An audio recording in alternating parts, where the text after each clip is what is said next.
Welcome back, everybody, to episode 62 of the Sharpshooters Podcast. I'm your humble and gracious host, Mr. Brinsky Sharp, on the ones, twos, threes, fours, five, six, and all that good stuff, man. Of course, we back in here. It's all Alabama show with a little bit of just a tad bit of Super Bowl in there. So, but you already know I'm in here with my main man of all main men with his Alabama A&M shirt on, Coach Sean. Shout out to my broski, Brinsky. Thank you for having me, brother. Thank you for allowing me to stream your channel through mine. I appreciate you, man, and happy to be back with you as always, man. No, yeah, man. It's always good, man, to just do it together, man. Hopefully some other people come in. Yeah. But ladies and gentlemen, it's only gonna be an hour show tonight. It ain't gonna be that long or whatnot. I'm tired and Coach Sean got stuff to do. And so don't expect the long show that we normally be having because we are tired, boss. Tired. I know I'm tired. I'm still tired from Mobile. I know you've been What's kicking it all going week, on? bro. You've been Trapper kicking it Ned, what's all week. going on? Joe Will, what's going on? Welcome, man. Welcome. Bone, what's going on, man? Appreciate y'all brothers coming in. Thank you. Facts. Bama for life, my guy. What's going on, man? What's going on? Kimberly Welcome, K. man. Appreciate you, man. Appreciate you all the love, man. Y'all come on in. Kimberly, what's going on? Everybody show love. Y'all know what to do, man. Hit that like button. It don't cost you nothing. It don't cost you nothing to hit the like button. Please hit the like button. Facts. And also hit the subscribe button. We need you. We need you. Please. And I'm be throughout the show putting me and Coach Sean's channels on there. So if you're not subscribed, just hit that subscribe button. Say, what's your favorite formation? Oh, we start right there too. Oh man, don't come in here with this, James. Don't come in here. No, don't come in here with this nonsense. Now this is all Alabama show. We don't need none of that nonsense in here. If I had to say, man, I got several. I got several Nath Bone. I got several, bro. But if I had to pick one, it'd probably be bunch formation. I like running bunches to the field side. I like running bunches to the field side because bunches always make the defense a good defense commit resources. Like they love going 4-over-3 on bunch sets. They try to commit more resources. That means 4 defenders over 3 receivers. Anytime you can make them commit more resources, that means you can run counter back to the boundary side. So I love bunch sets, man. You can run post corners out of bunches. You can run crosses. You can bring the tight end across the formation on meshes. I like bunch sets, me personally. You know what I mean? I love running bunch, making them commit 4-over-3 and running counter back to the boundary side. If you got a good back, you can always pick up positive yardage on it. So if I had to pick one, I love running bunch. Yeah. Hopefully that answers your question, man. Definitely appreciate that. Whatnot. Like my boy Gary said, man, y'all know what to do. Hit the like and subscribe button. Please. Don't be stingy. Don't be stingy at all. Just hit the like and subscribe button. It's not that hard. It's not that hard. That's what she said. but that's another show. But man, we starting off, man. How y'all feel about the Ryan Grubb's hire? Like we talked a little bit about it on Sunday. Like I think majority of us Alabama fans are happy with him coming in. But I'm asking you, Coach Sean, what you expect from him when he come in? Yeah, I know. I said that's what she said, Dwight. Come on now. I said that's what she said. Come on, man. But what you expect from Ryan Grubbs when he come in? For me, man, kind of what I just said. I mean, these guys love running counter action. If we basing what Ryan done in Washington all those years, it's a little different than what he did in Seattle, obviously. But if we basing off what they did in college football, I love the fact that this guy's gonna make you defend the entire field. You're not gonna be able to play base, just a base defense against this type of offense, man. You're gonna have to really, really, really have a third corner that can actually cover. It ain't no more. It's just having two corners. You got to have a third guy that can really cover. Uh, I love the fact that this guy's gonna stretch the field on you. A lot of horizontal stretches. Vertical and horizontal stretches. These guys are very, very good at that. He understands that it's a difference in college football and pro football, man. If you know, pro football is about moving the chains. It's about if you get 4 yards, we cool. That's why you see all the scores is 24-13. Rarely do you see a 40 score, a 35 score. It's about moving the chain. As many first down. I mean, football is about that in general, but the NFL is about parity. It's about the NFL would be super happy if everybody was 8-8, right? They'd be happy still if everybody was 8-8. So the NFL is about slow moving the football, scoring points. College football is about big plays. College football is about spreading the field space and attacking downfield. So I like the fact that Ryan Grubb, these guys attack every inch of the field. These guys run a lot of horizontal, vertical stretches. These guys, they do a lot of different things. And I'm just basing it on what they've done in Washington. A lot of counteraction. I don't know if they'll significantly do that at Alabama to the effect they did at Washington, obviously, because of personnel. But, what I like about Ryan the most is I won't see ridiculous play calling on third and short as opposed to third and long. That's my only thing. I call third down the money down, and we sucked on third down last year. We just straight up sucked. I just put it out there. This guy understands how to attack a defense. He understands how to take what you give him, and he understands how to play you downfield. If you come out and single high safety against this coordinator, they're gonna post corner you to death. They're gonna make that safety learn how to cover. And they're gonna challenge him to see if he want to tackle. So, I'm just excited to see, and no disrespect to no other coaches, I'm just excited to see an offensive coordinator that's gonna make you defend the entire field.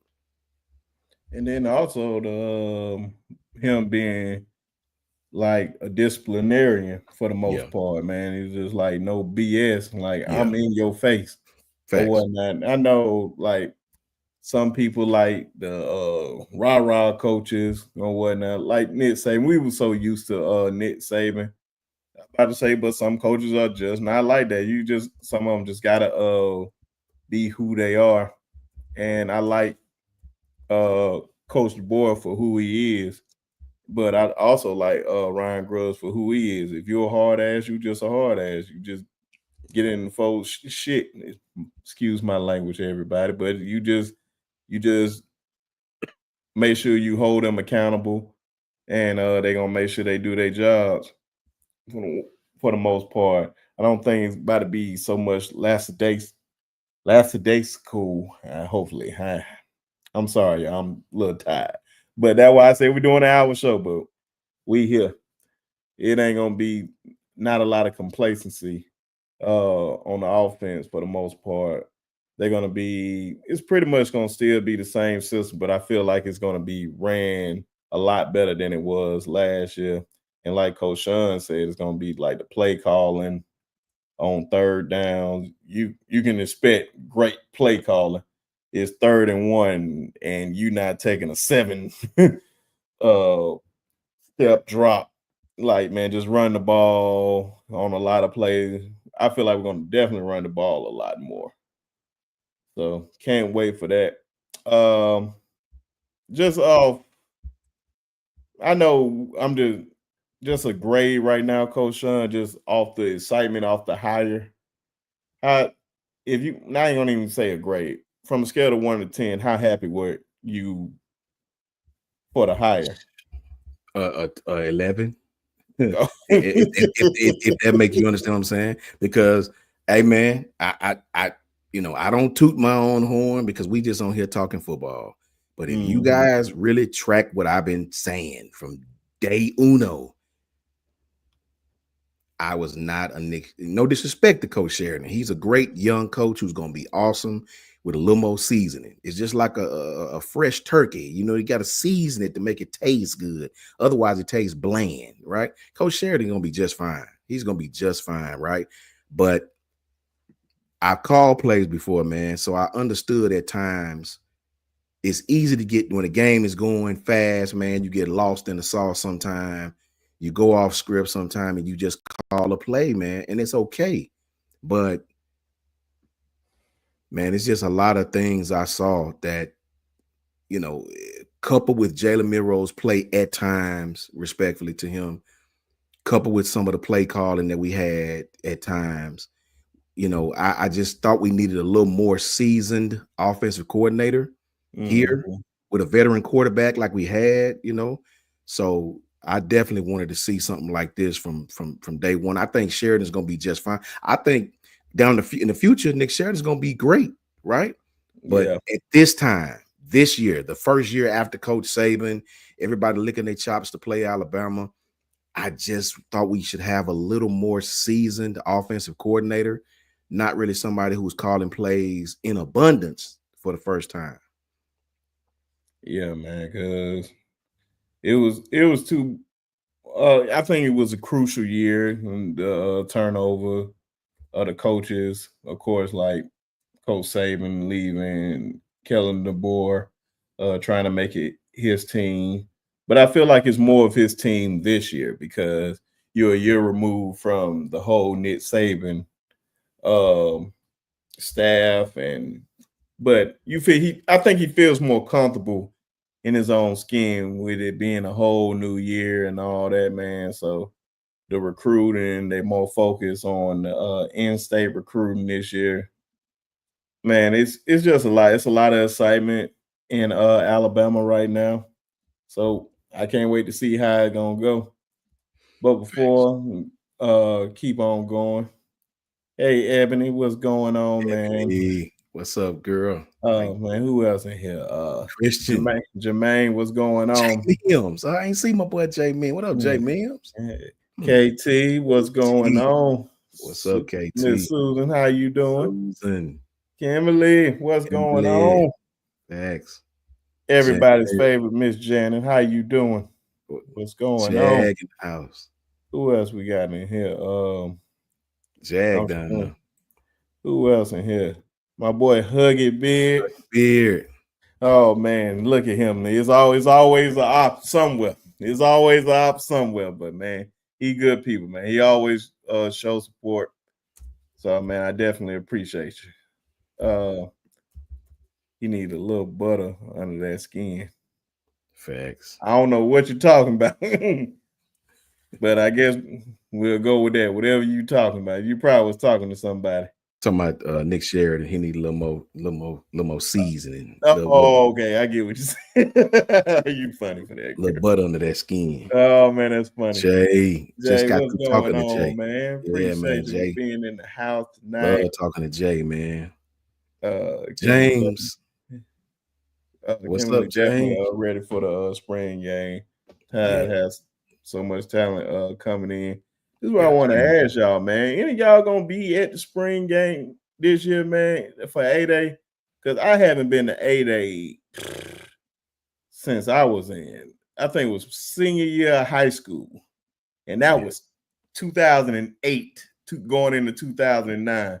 So I yeah. want to know who gonna be up there, man. I need to make a trip up there, man. And hopefully some of y'all up there we can see each other. Jag, how you doing? What's Jag, going what up, on? girl? What's going To, on with you? to see some of y'all, man. Yeah, man. Oh yeah, man. Appreciate you. So yeah, man. Y'all put in chat if y'all gonna be up there, man. Definitely would love to meet some of y'all in person for real. Cause I haven't Fact. been up there in so long. Well, just for A-Day, that, I've been up there, but A-Day just was a not for that. blast, bro. It was a blast. It was a blast. It Oh really yeah, was. and I know with everybody coming up there last year for it, it looked good. See, we got one. She said she's gonna be up in the. Uh, you gonna be in there too? Okay. Christian, Mm-hmm. Joe Willie. Hold on, my fault. Christian gonna be in there. Yeah. Miss Williams gonna be Ebony, in what there. up, Oh, Ebony? no, come on. We know you gonna be in there. You better be Ebony. there. I don't care if Ohio State had a championship ceremony that day. You need to be there. Is it that day? Is it that day for No, real? I was just being funny with him. I don't care if it is that day. You better be there. Ebony, what up with you? How you Yeah. feeling, man? What's going on with Okay, Dwight. Up in you? there, yeah, man. That's all I said, man. I'm Dwight. trying to link up with a lot of folks up Dwight. there. I don't know if I'm gonna be up there Friday, but I know my partner he stay up there, so I know, and he actually worked with. I need Yeah. to ask Lynn, because I know Lynn worked with the collectors, but he actually do some with NIL. My partner do. Yeah. Yeah. Shout out So, Latoya. yeah, he said I never make it to the game, but I always make it to the city. Facts. Man, ask Tez why he ain't up here, man. Oh man, he taking pictures, man. Oh, okay. Okay. He taking pictures tonight, man. Somebody want to schedule and take pictures this late, man. So Yeah. he'll be up here, man. Everybody's favorite Auburn fan. I don't know why he want to put that BS up there.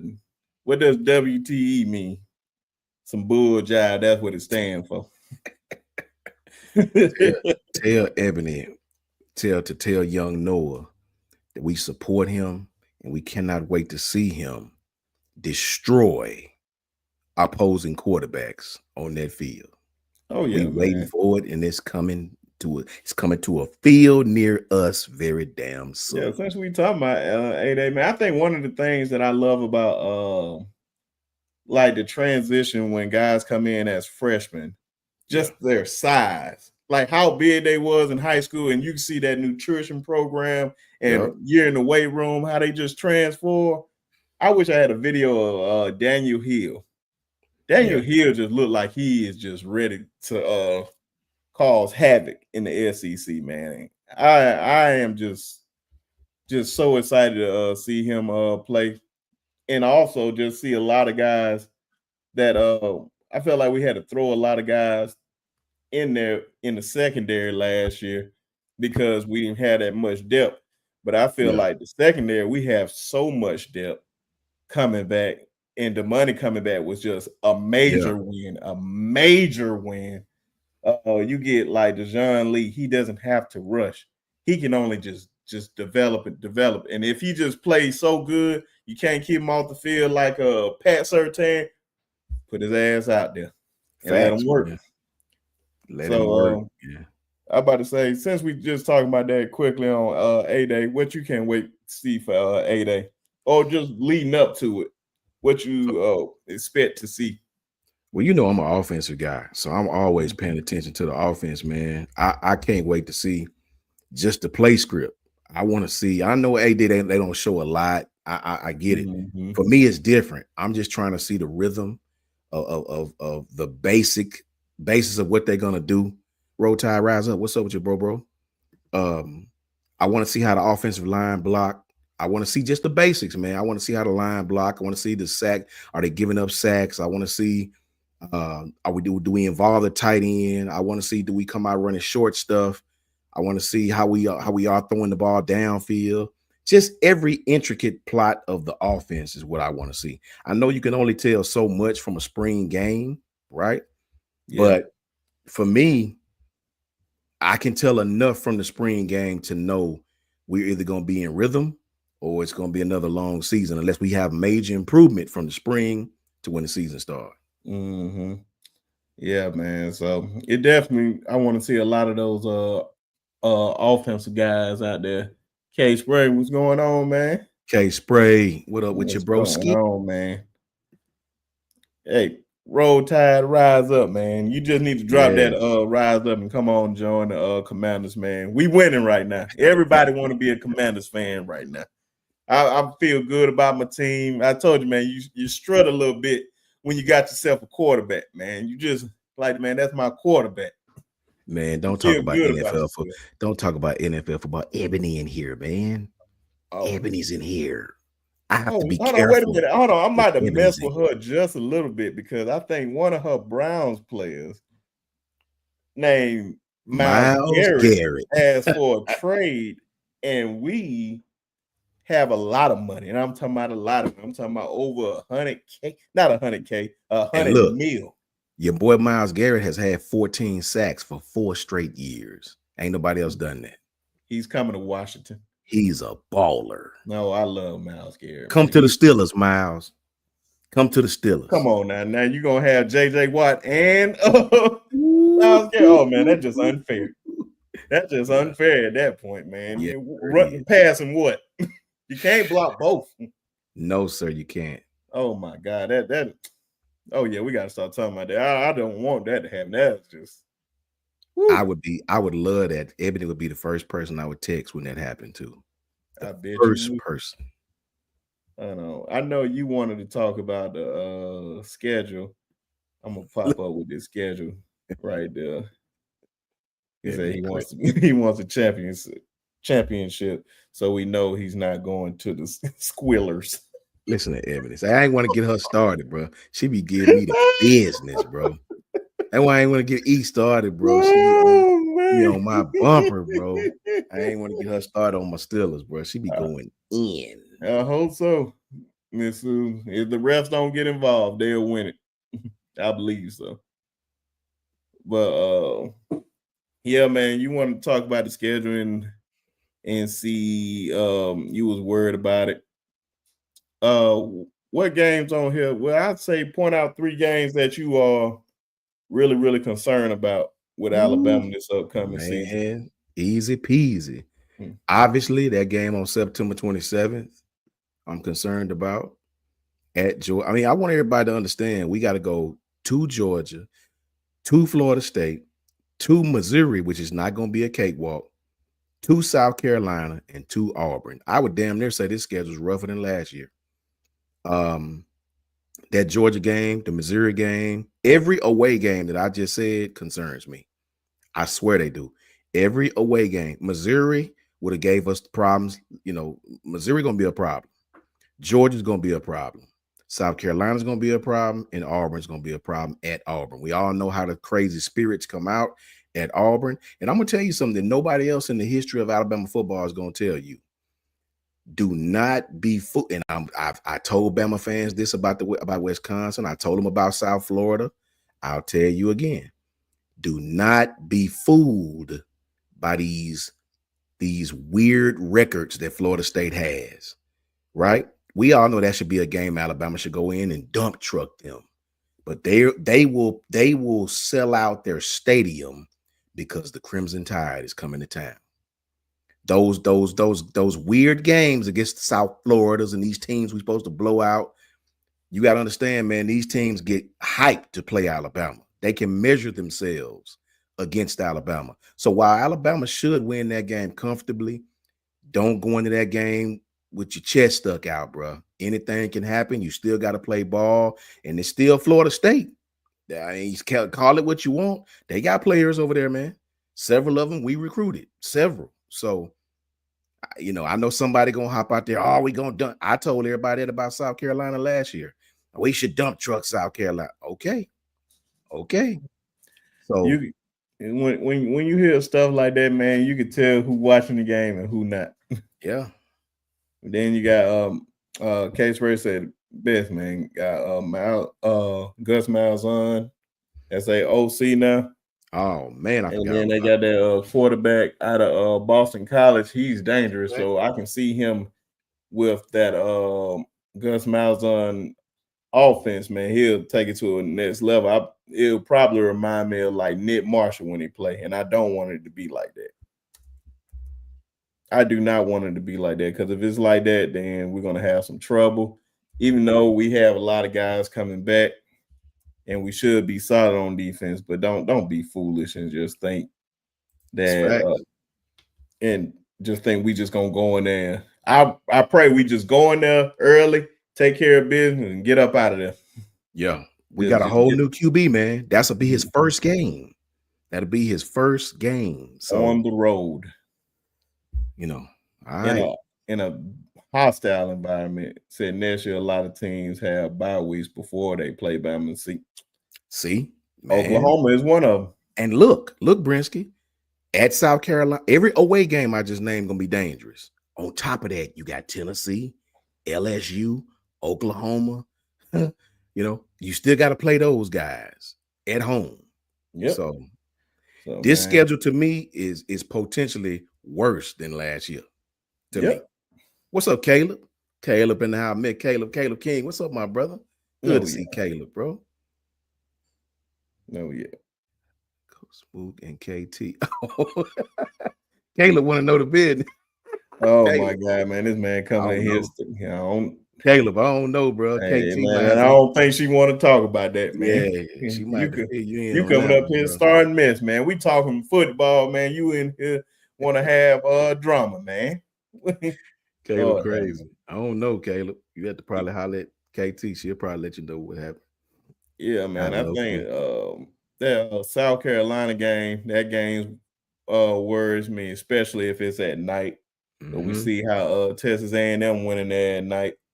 LSU was supposed to lose that game, but the refs gave it back to gave them the game back on that bogus flag. Who else? At least we get Oklahoma at home, but they still get a bye week before they come to That's us, a whole fact. which is crazy. Was of course going into Jordan Hare, you already know what time it is for the Iron Bro, Bowl. just look at the teams we play. Everybody in the chat. Jay, Uncle Jay, everybody in the chat, Dwight, all the fellas we talked to, Caleb, all the fellas, Kimberly, everybody, Ebony. Think about all the teams we play that got returning quarterbacks, right? Tennessee, South Carolina, uh, Nico Sellers, LSU, Nussmeyer, Melsmeyer. man, bro, that's just the away games by himself is a problem. Do you throw LSU, Tennessee? We got Wisconsin again at home. Who's gonna be better? In a non-conference game. Look, man, hey, that schedule gonna be tough, but we're gonna be a better football team too. We're gonna be a better football team, man. The defense is, I do not expect the defense to take a back step. We have a lot of talent back on the defensive side of the ball, Brinsky. So while those games are gonna be tough, facts, Caleb, all facts, Caleb. And facts, roll tide, rise up. Jackson Arnold, to me, he fit what Auburn do even better than what Oklahoma was doing. Right? Mm-hmm. Auburn fit the run game in a lot better to me than Oklahoma does. Right? Did Auburn to run that thing, man. So this schedule ain't gonna be no joke, brother. Going on the road. To me, Georgia and South Carolina on the road. Look, man, I was thoroughly impressed with South Carolina's home crowd last year with that cockadoodle-doo stuff and that song they play, that Ric Flair song coming out. Mm-hmm. Oh, I Dun, know what you're talking about. dun, dun, man, they was hype. I was like, they're gonna be like that for Alabama. They're gonna be a record sellout. They gonna be stupid for Alabama. So at Georgia, at South Carolina, at Auburn, man, that's tough, man. That's tough, bro. You know what I mean? Yeah, man. If we coming there, that's why I said if we coming there BSing, it's gonna be a long day. It's a whole fact. That's why I believe they gonna be on their P's and Q's this year. That's why I'm like, I'm glad it's not year one again. Yeah. Like, man, we can potentially lose these games, y'all. So don't be upset because this is not an easy schedule. Yeah. This is not an easy schedule at all to go through. So we managed to go undefeated in this, which I don't expect us to go undefeated in. Be very, very surprised. And we got a stroke of luck, especially we know how them games be going in Jordan Hare. Those are some of the most dangerous games because they always had that lucky rabbit's foot in there, which I just cannot stand. I need to find it so I can burn it. It just seems like every year, they just keep the game close. I'm like, bro, I just can't just watch the game for the Iron Bowl in Jordan Hare and we got a big lead or something. Oh, it got to be close. It just got to be close. I don't care if Auburn 0-11. They still dangerous. Facts, On that Caleb. day, Yeah. everybody playing like 5 stars. Yeah, man. And the thing about it, Brinsky, is like with Caleb's comment, I agree, Caleb. He didn't play well, right? But I will say this, man, with the talent Auburn has, with those young receivers, young offensive line, Auburn like to mix the actual run game, not the quarterback run game. They will run the quarterback. We all know that. But they mix the run game from what was their running back name that was at the Senior Bowl? Oh, Jaquez Hunter. Jaquez Hunter, man. They will hand the ball off, man. They'll Auburn does a really good job of mixing run from the running back position and the quarterback counters. They do a really good job of it. I think Jackson Arnold, and they're not going to ask Jackson Arnold to win them games like they was asking this past guy to do. I think that's a dangerous combination, man, with Jackson Arnold and Auburn. I really do. He's a veteran guy. Nothing is gonna scare this kid. He played at Oklahoma. So we got to be on our P's and Q's next year, man. All facts. Oh yeah. I didn't want to throw this out, man. Like I told you, I'm gonna be throwing out my channel and Coach Sean channel wherever y'all watching the live from. We appreciate y'all. All we ask, if you're not subscribed to it, just hit the subscribe button. Cost Yes, $0 and 0 cents. It ain't gonna cost you nothing. Just a little click. Just 2 clicks. Click on it and then subscribe. that's But it. I don't know if y'all see it if you're watching from the Tide channel, let me know if you see it. If you see it on Coach Sean channel, let me know. Because I know it's on mine. I'm just making sure that it's up there. And But subscribe to Ty Hayes, man. Please subscribe. mm, Please, please, please. Around the Table Sports. yeah, Please subscribe. yeah, man. Because you definitely gotta show y'all support, man. Um, we pray we can get them on here as more often than we do get them on here because Yeah, we love just being on here with each other. Of course, we talk, but we need them on here more so y'all fact. can see them. Another game This- that I think we just skipped all over is that September 27 game, Georgia. yeah. I kind of Hey, feel a little bit better about it, just kind of, just because of the quarterback situation. That's the only reason why. Just because I'm like, it's kind of iffy. yeah. I don't know if Gunnar Stockton is going to be that guy, but it's still Georgia at the same time. They still got athletes. I feel a little bit better about it. Hey, Just that going Missouri in. game, Brinsky. That Missouri game. Don't look now. But hey, man, Mhm. they got a lot of people back, bro. Man, And just look at the stretch from the first bye to the next bye. yeah, that's Those tough, are bro. some dangerous games. The Vanderbilt game is just Pavia. Two of those teams beat us last year, Brinsky. Yep. And I'm still pissed off because we should have took care of business against Tennessee. There's no here, no there. We know why we were supposed to win that game. I believe we should have won that game, especially with the turnover. We just couldn't score in the Right. red zone, and we Facts. cannot do that this year. We get in that red zone, you got to run the ball, especially we at that one. We got the guys, Facts. especially with Richard Young, a guy I know that's just gonna just hit the hole. I don't need you dancing back there Facts. for all that.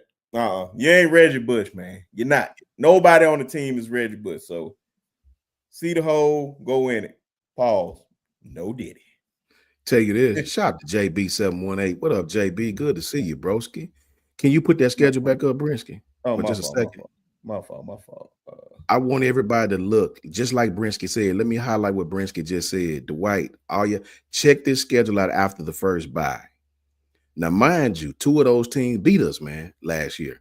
We got at Georgia, Vanderbilt the very next week, at Missouri the very next week, and then Tennessee at home the very next week.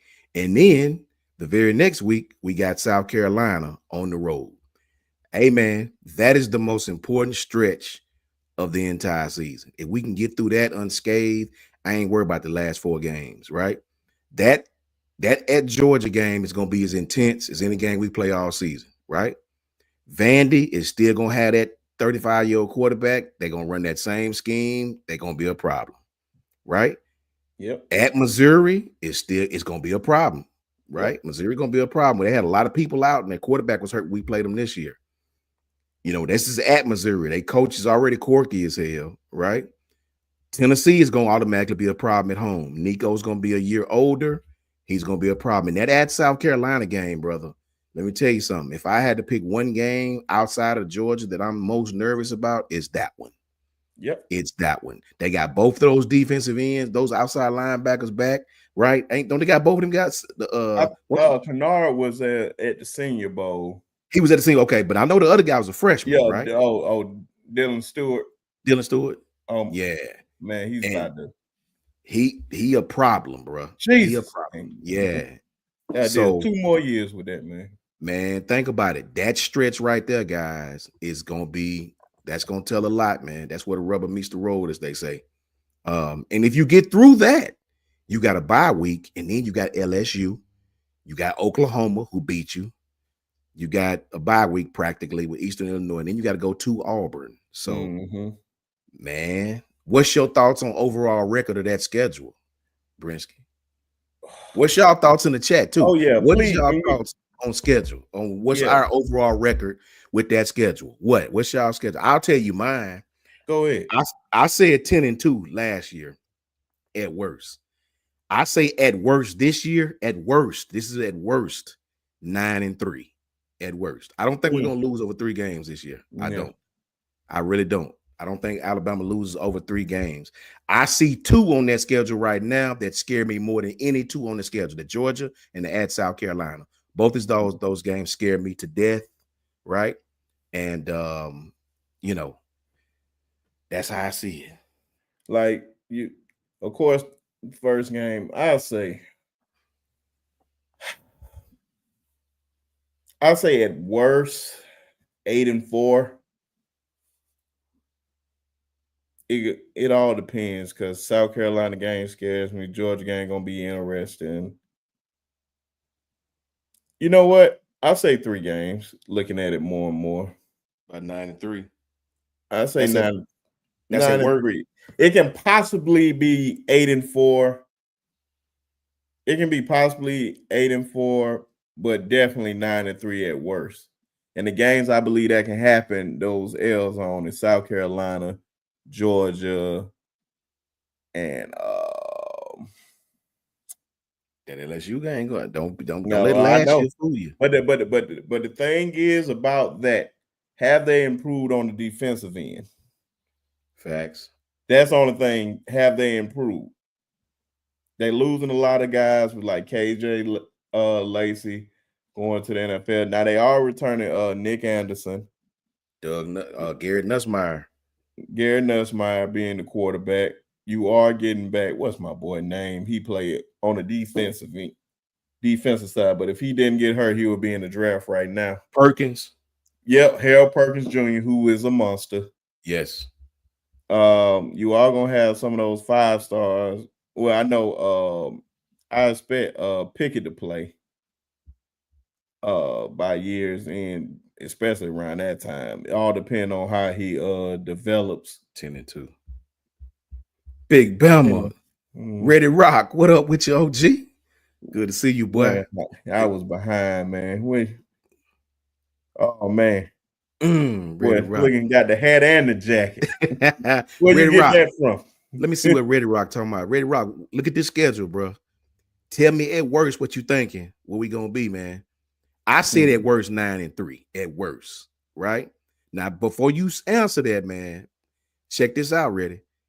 You got at Georgia, you got at Missouri, you got Tennessee, at South Carolina now. Who scared that game probably scared me just as much as the Auburn game, dude, because of Lenoir Jenkins. That boy back. They got a young offensive line that's back. They got practically their whole team that's gonna be back. What you seeing in that schedule, bro? At worst case scenario.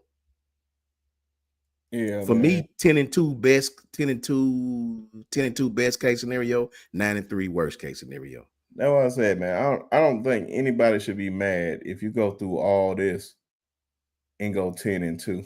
11-2, Derek Spencer. 11-2. I think we get in the playoffs at 11-2, or 10. Well, I would say 10-2. So you basically counting the SEC championship game. 11-2, yeah, he definitely is. So you think we're gonna take it on in? It helps with that we got a great defense coming back. Yeah. I think his name is Gilberry, the kid out of Texas A&M on the offense line, or Yeah. Gilbert. I can't think of his Yeah. name, but he only allowed like 3 sacks Yeah. uh, in 3 years. So that's a major addition. You know he's gonna be starting on the offensive line. If you giving up those type Dewberry. numbers, you know you starting. I think Gil. Shout out to Michael Gil Carroll. Cruz, man. That's the broski right there, Brinsky. Shout out to Yeah. Gil. Oh, what's up, Gil? Love and respect to Gil for sure, Gil. Gil, what that schedule look like, bro? What you thinking? Me and Brinsky say about 9-3 at the worst, Mm-hmm. 10-2. I think we still gonna lose about 1 to 2 games, I believe. Yeah. I don't know which two is. Let me see. Red Rock say 12-1, 11-2. So he got 11-2 at the worst, 12-1 with the SEC championship. I was with, and that might be the case. That might be the case, man. Because LSU got Nussmeier back, and I try to do it like this, Big Bama brand. I try to see how many teams we playing with returning quarterbacks. LSU gonna have Nussmeier back, but is their defense gonna be better, right? Vandy gonna have that damn 35-year-old quarterback back. They're gonna still run that damn scheme. I don't know if that's gonna work on us twice, right? Yeah, I think they'll be more prepared for it this time. Facts. Nico back for Tennessee. Gus Malzahn is at Florida State now, and we all know how going down to the damn plains is, man. Yeah. It's gonna be interesting, man. It's gonna be interesting. I say the games that we need to win the most is the away games for sure, because they're gonna look at that like, oh, this team going on the road taking care of business for the most part, and it's not gonna be easy going play those teams with Sellers and I don't know who's gonna be. More than likely, it's gonna be Gunnar Stockton for Georgia. He knows he's the guy. He's gonna be more prepared for it this year. So, and Georgia still got that defense. They're gonna be more strong.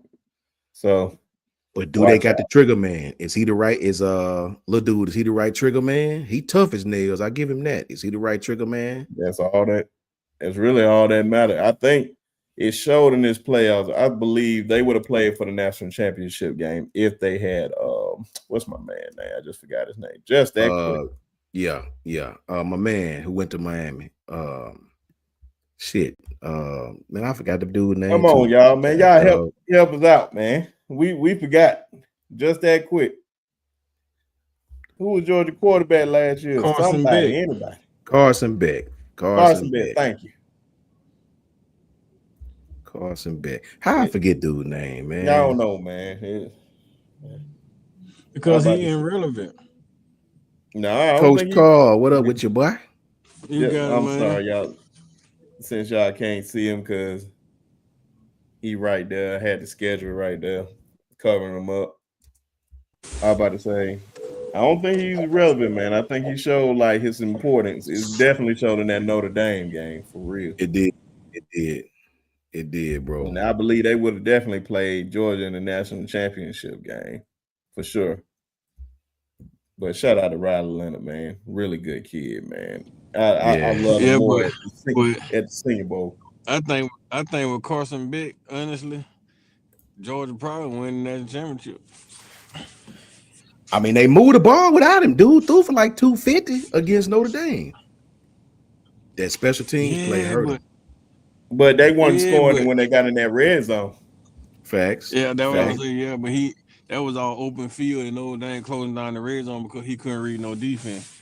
Georgia dropped a lot of passes too, bro. They dropped a lot of passes in that game. Oh boy, because it's a different from the trajectory coming off the ball too, man. Like one Carson Beck might not throw as hard as that dude, or he might not throw as soft as that dude. Facts.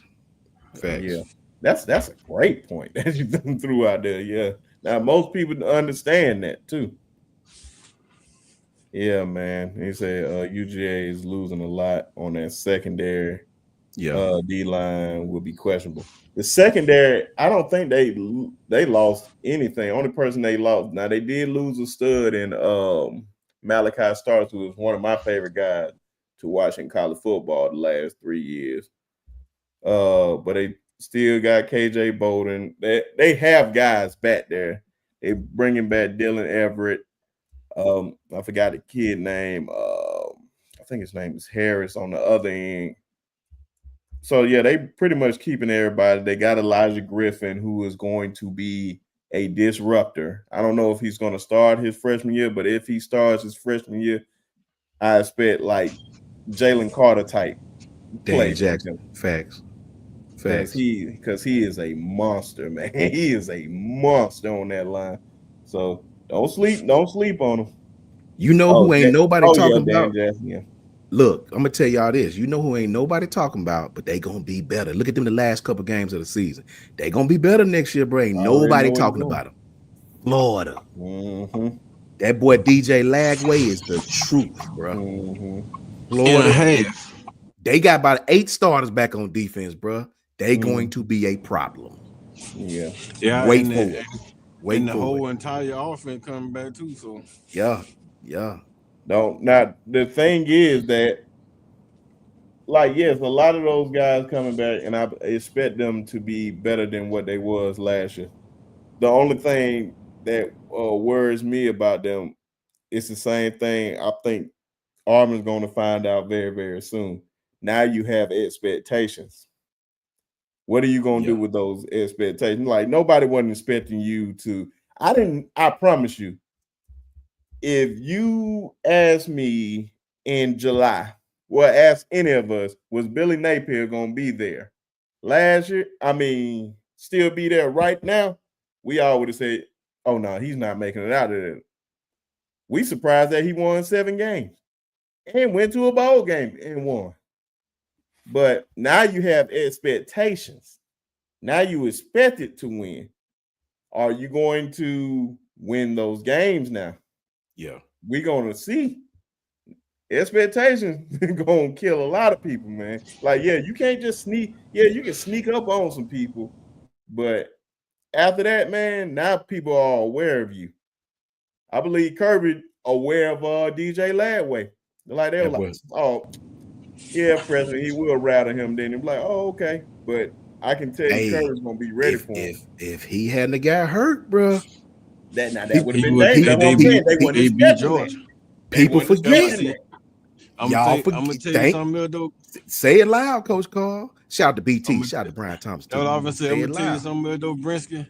Well, a lot of folks don't understand that Florida expectations are gonna be a little bit more higher. They're not gonna be to the roof higher because they hadn't won consistently. So they'll have a little bit more expectation. They're gonna shock some people. Man. And primarily it probably gonna be Georgia. It definitely gonna be LSU. They're gonna beat LSU. They probably gonna beat Tennessee. If Lagway doesn't get hurt, man, because they was if that kid don't get hurt. They was giving it to Georgia. That's a 10-win team, and that boy don't get hurt. Ooh. You think it was, man? I'm telling you, that's a 10-win team.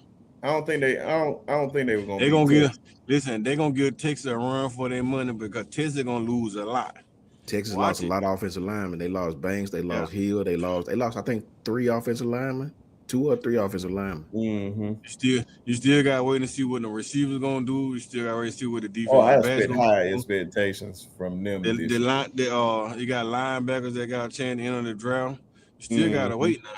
Now they got receivers through the roof. They got. That's what I'm saying. The receivers. I expect Ryan Wingo still gonna be there. Step next year. My man who was gonna come to bounce. Jamie French. Is it Jamie French? Oh, you talking about Khalif Lockett? Lockett. Yeah. He gonna be there. They got receivers through the roof. But they all young. You got Jamie French Jr. Like they have all these receivers, ain't but one on that proven. But they got running backs too. They gonna have CJ Baxter come back from that injury. Yeah. I like CJ Baxter. Yeah. So it's gonna be like, I like the way they have, man, they been recruiting very, very well. Like an SEC school. And they schedule still weak, so Texas gonna stay in the game. So we're not worrying too much about Texas. I'm just saying Florida gonna have that team that gonna be on upset alert. Every single week they play somebody, that team gonna be on upset alert. I'm telling you, Florida gonna be that team. But everybody know Vandy now, so they're not gonna take Van in the series because they know what Van coming with. Van ain't gonna come out with a whole different game plan because you're not running that offense 2 years in a row and upsetting nobody. Oh yeah, man. Unless defense coordinator just can't adjust. Period. They get fired. You're right. Shout out to everybody in the chat, man. Shout out to JB. Shout out to Bino. Shout out to all the homies in the chat and all the wonderful, my sisters and brothers all in the chat. Shout out to KT, you know what I'm saying, doing her thing. You know what I'm saying? Shout out to Uncle Jay doing his thing. Janet, everybody, man. Glad to see you guys, man. Appreciate all of y'all, man. You know what I'm saying? I said 9-3, Coach Carl. At worst, me and B Sharp said 9-3. At worst case scenario, because I personally don't know if we're gonna get past that South Carolina game at South Carolina with everybody they got coming back.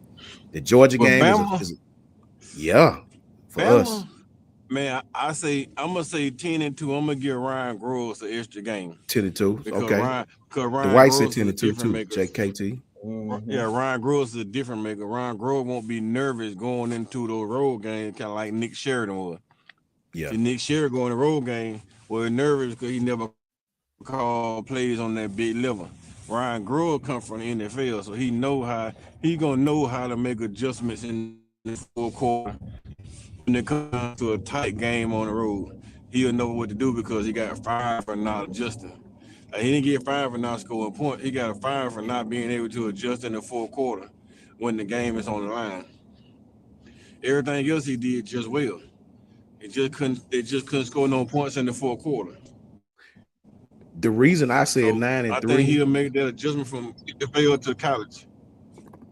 Facts. I agree with you. I think what the reason why I threw that extra loss in there is because I just don't know what our quarterback gonna do yet.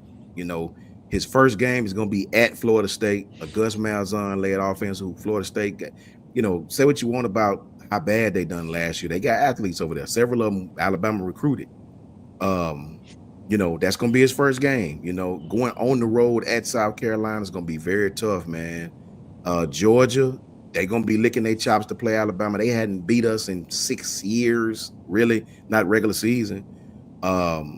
So in them two games, they haven't beaten us in the regular season since like 07. Yeah. And I guess I was talking about the straight L's. What's up, Chris from New Jersey? What's up with you, bro?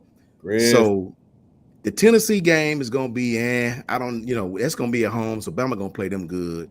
LSU with Nussmeier is gonna be a tough game. At Auburn is gonna be Tricky Ricky. That's gonna be Tricky Ricky. Man, I don't know, bro. You know, see you looking at South Carolina maybe a third loss. I'm looking at Auburn with a potential third loss because Auburn gonna be tough at home. Gonna be tough. I think they're gonna play South Carolina. South Carolina not gonna sneak up on nobody. Now that gonna be the team that everybody geared up to play because South Carolina plays so well. Florida gonna still be on that bouncy type of team, and everybody coming to play South Carolina. So I don't think they're gonna take South Carolina for granted. And then one part that we not even pointing out at all. Hold on, let me put up the schedule again. We play them well down Week 9, ain't it? That would it look like. Yeah. So we play them then. We got Isella's gonna be healthy. Because he was like kind of like injury prone last year, the way he was running. And he was out like a lot of games. He just so happened to play against us, which I did not want.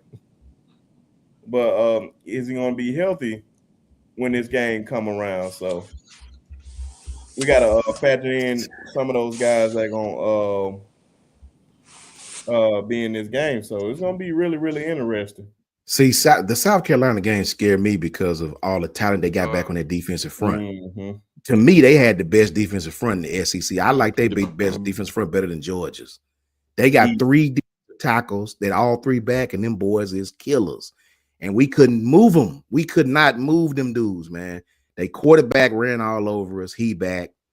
They got that other receiver, the young one, the tall one, the one that from Maryland. From Maryland, he's a tight end, but they use him as a receiver. I Arbor something. Nick Harbor. Yes, Nick Harbor. he back. They got that tight end, the other tight end, not him, but the other tight end. He back. They got that safety. They got a lot of talent back, man. And they QB, bro. The QB is back. All their coordinators, they got every at South and that Ric Flair, come on. Dun, dun, dun, and that damn crow rooster, whatever the hell it is, started to crowing, and they crowd is nice, bro. I was shocked at how loud Dave Stadium was. That's gonna be a tough game for Bama, man. That's gonna be I said it last year. I said, well, look, South Carolina gonna play us. That's gonna be a tough game for Bama, bro. If we don't turn the ball off, we should be fine. We should be fine. But that's gonna be a tough game for us, I believe. I do. Yeah. Say y'all know Bama ain't sweating my Tigers. Why would anybody be afraid of AU right now? Well, y'all got some good players out there, man. Yeah. It's really no excuse because I know y'all been hollering about Jackson Arnold being the highest rated quarterback in the school's history. Y'all got Jeremiah Cobb back there. I don't expect Alvin Henderson to play this year. I expect him to be in the weight room and all that. He may get a few plays here and there, but I don't expect him to play. Cam coming back with your freeze 4, no whatnot, and then y'all got Singleton coming out there. How the O-line gonna look? Now, one thing I will give you guys do have a great defense. I do like Keldrick Faulk for the most part. Who else? Yeah. I think Thompson, I think his name Thompson. He played safety. He came from over from even DeMarcus Riddick, man. He young, but he can be better. He gonna be better. Yeah, DeMarcus Riddick. I expect to have a better year. So yeah, man, I expect a lot more out of y'all. But if y'all coming there playing that BS, y'all coach gonna be out of there, and a lot of those players gonna be out of there too. That's why I think it was smart on Auburn not to fire him last year. Yeah, because they know a lot of those guys in these 2 past recruiting class would not be there. What is this? Hughes, what? This is what season? His third. This will be his 3rd season. Mm-hmm. What you think if they go 8-4? What'll happen? I think they'll keep him. They'll keep him. Yeah. But if I know they cannot lose that Baylor game starting out. No, they lose that Baylor game. That's a monkey wrench the whole damn boy, that seat is on fire then. But they play some cupcake games at the beginning, so they'll balance it out. But he gonna have to win some big games this year.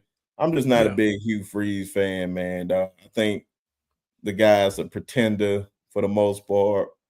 And if y'all ever had a time, and it's some on YouTube called before we get off on this subject, it's some with Ole Miss, and it's talking about Ole Miss and the scandal with Hugh Freeze and Laramie Tunsil and all that. Like Hugh Freeze is just a pretender to me, man. He just plays a part. I don't like how he throws his players under the bus. And Ted's just think that's good for y'all program. He said, I even though if it may be true, you should never throw your players under the bus. That's a quick way to lose your locker room real quickly. Facts. And the fact that he damn throw all those script parties for recruits. Oh, he love them strippers. Oh, he love the strippers, man. Yeah, he do. That's why I say if he gonna have the strippers there, I'm there. Have the strippers. I know he gonna have some of the best ones. You right down the street, so go on in there and join in. My man talking about, I'm a Bible thumping man. I'm a Bible thumping man, but my man love them strippers. Don't go over there now and you got grandma and auntie over there. Oh, yeah, that man love the strippers. Hey, look what KT say. KT say Billy Napier got something going. We thought he was gonna go 0-8 the last 8 games. Man, that man done came out and did well the last couple games. And they're young. Florida had a young football team, man. I'm talking about from the quarterback to the receivers. You know, their offensive line still needs some work, but as all football teams do, that might be a little weakness. But yeah, Billy Look, man, everybody sleeping on Florida. They all right. They might be the sleeper. They might be this year's South Carolina. I don't know. But Yeah, they that man played with freshmen and sophomore He last sure year, so you did. know he right. He sure yeah, did. but Several of them. He Yeah. gonna be ready. but this is the thing. Them expectations. Are you going to live up to those expectations? That's just the only thing. That's the only thing. Are you going to live up to those expectations? Now they got their eyeballs at you. Now they don't want to hear no excuse. Now, Yeah. like the way he struggled. I thought, man, they were gonna fire him by like week 5 after like Texas A&M beat them. I was like, oh man. See, he called Hugh Freeze goofy face dude. You wanna know? You wanna know what the blessing was, Oh Brisket? shit. What that? Damn, Graham Mertz got hurt. Yeah, When Graham Mertz got hurt, he had no other choice but play DJ Ladway, but and then the team took off. They I took think that off. was a good thing for him too, because it ain't like he was just lighting it up, man. He had to get comfortable, and I think him playing a little early in that Miami game helped a little bit. Yep. So it you just can't just come out there just lighting it up as a freshman. I don't think I ever seen nobody just come out as a freshman and just lighting it up. Like it's going to take some Hold time. on now.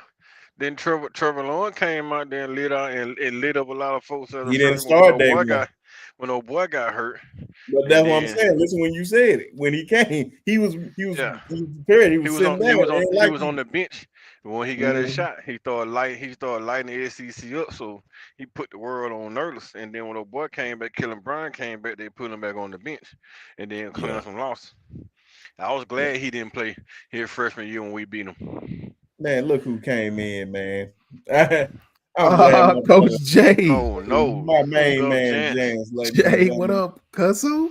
What's It's been going a on, minute. brother? What's up, y'all? What's up? What's up, y'all? What's up, y'all? What's Not going much, on man. with you, Coach J? Well, go ahead. No, I'm just chilling, man. I'm just chilling, man. I'm still extremely happy, man. I'm still extremely happy that we got Grubb, man. I've been having a shitty month. So the fact that this happened, Ohio State fans still, I mean, they just won't stop coming at me. So you know what? I need something good, and we got it. So I'm happy. Well, I'm Coach asking. J. Oh, I'm sorry. Go ahead, Brinsky. My Oh, bad. no. I'm about to ask him about the schedule. Were you about to ask him about that? Yeah. I want to know Yeah, his. I I'm want about to to know. say how you feel about this schedule and what you think our overall record gonna be. Me and Brinsky said 9-3 at worst, 10-2 at best. Now look at that after the bye week, Coach J. Look at the South Carolina game for me is the one that worried me. Yeah, South Carolina's a good team. They're now. I do have questions about them. I do have some questions about them about more pertaining about the offensive line. But in terms of Yeah, talent, I mean, that D line, yeah, they great, man. yeah, they did a phenomenal job. I think because let's see, they lost Sanders, they lost Kennard, Yeah, they lost another defensive lineman, but you bring back Stewart back. Uh, facts. Evan Warry's gone. That's a big loss for them in the secondary. I don't know how well they did in the portal. I know they had a great portal class last time, but yes, you're Yeah, going on the road, one of the toughest environments in college football. That's not going to that's a be fact. easy. That's probably going to be a night game too, knowing the stakes. Uh, that's probably going to be more of a night game. That could be an upset. That could be an upset game, especially because you have Tennessee. I mean, you got you. We all know Tennessee. That's gonna be emotional. That's gonna be an emotional week. So Yeah, probably after that game, that's where you could suffer, man. But yeah, I could see this team. I think Bama's gonna go 10-2. I think Florida State is rebuilding. ULM. I think we're gonna get our revenge from '07. Wisconsin is going to. I think we're gonna destroy Wisconsin. Georgia could see a loss there, but again, Georgia's working. They're working for some new things. They have questions at quarter. I mean, they lost a lot. They're going through something that we went through last year. They're losing a lot to the portal. So I'm interested to see what happens there. Uh, Mm-hmm. Vanderbilt, that's more a revenge game. Going on the road to Missouri, that's going to be tough. That's going on the road. That's going to be a tough game. Missouri's going to be a much better team next year. Um, LSU, they did amazing work to the portal. They did and they amazing still got work. Nussmeyer. They still got Nussmeyer, Coach Yep. J. Yep, you still got Nussmeier. They retooled that offensive line. They made sure to go to the portal and retool it. I don't know if it's going to be as good as it was, because last year that last year I thought that was that unit was going to be top 5 with Emory Jones and Miles Frazier and Walt and Campbell. But I mean it went from, I don't know. I think, you know what, for some reason, Brian Kelly fired the entire offensive staff, including their offensive line coach. So, going into year 2 with that staff, we could see a brand new improved LSU team. But they made sure to work on that offensive line. They made sure to really, really, work on that entire, that defense and the offensive line. So that could be I could see that potentially being a loss, even if it's at home. I think Oklahoma, we get it. Obviously Eastern Illinois, and then of course we're going to Voodoo Land, where the shittiest, craziest things happen. So you can never say that we're 100% going to win that game. So I think 10-2. I agree with you guys. 9-3, 10-2 is where I can see it. But if we go 9-3 or if we go 10-2, we cannot get blown out. We can't be losing we can't be losing about 3 or 4 touchdowns to unranked opponents. We have to make sure that we're competitive in those games, because we kept screwing ourselves, and we lost to 2 unranked schools, including one that we lost by 21 points to, with the team that literally had no offense. We cannot let that happen again, especially with the amount of starters that we have back, with the coaching staff that we've assembled. We should be. I mean, if we're going to lose 3 games, I expect all 3 games to at least lose by a score. I don't want to see 2 or 3 scores, because that's when we're not. I mean, now you're taking it out of the committee's hands, and when you do that and put the peer pressure on them, stupid mistakes happen like we've seen this year. So I think 9-3 or 10-2. Facts. Yeah. I put this up because I know I said it's an hour show, and then as we go over an hour, so I guess we'll go to an hour and 20. But y'all see the schedule? I'm not the schedule. Y'all see the positions. Shout out to Clint and them over there cover Crimson. This is their cover art for the positions. And for the most part, I agree with every position for the most part, just at first glance, because I really, really ain't looked at it. Of course, I believe Ty's is leading going into spring just because of seniority. We're going to see how that goes. Do y'all see any battles for this offensive side? Tackle. We have to secure the right tackle, and I would even say left tackle spot. I got to see what Caden Proctor does at left tackle during the spring game. We may have to push him inside, man, unless he's willing to commit himself to losing at least 20 pounds. That right tackle spot for sure has got to see some improvement. I'm sick and tired of my tackles overextending, not moving their feet. It's just like last year was bad. Really, the last 3 years, we have not gotten the tackle spots have not been really secured. Obviously, I think we know at right guard with Jaden Roberts. Left guard is interesting to see who can replace Booker, but I think right tackle and left tackle, you can make a big argument. Both of them could be some spots. I'm expecting some improvement with Formby, but we can't go another season with not having a top tier offensive line. We haven't had a top tier offensive line in 4 years. We can't continue to do this. Not to mention that we're now that we have Ryan Grubb, and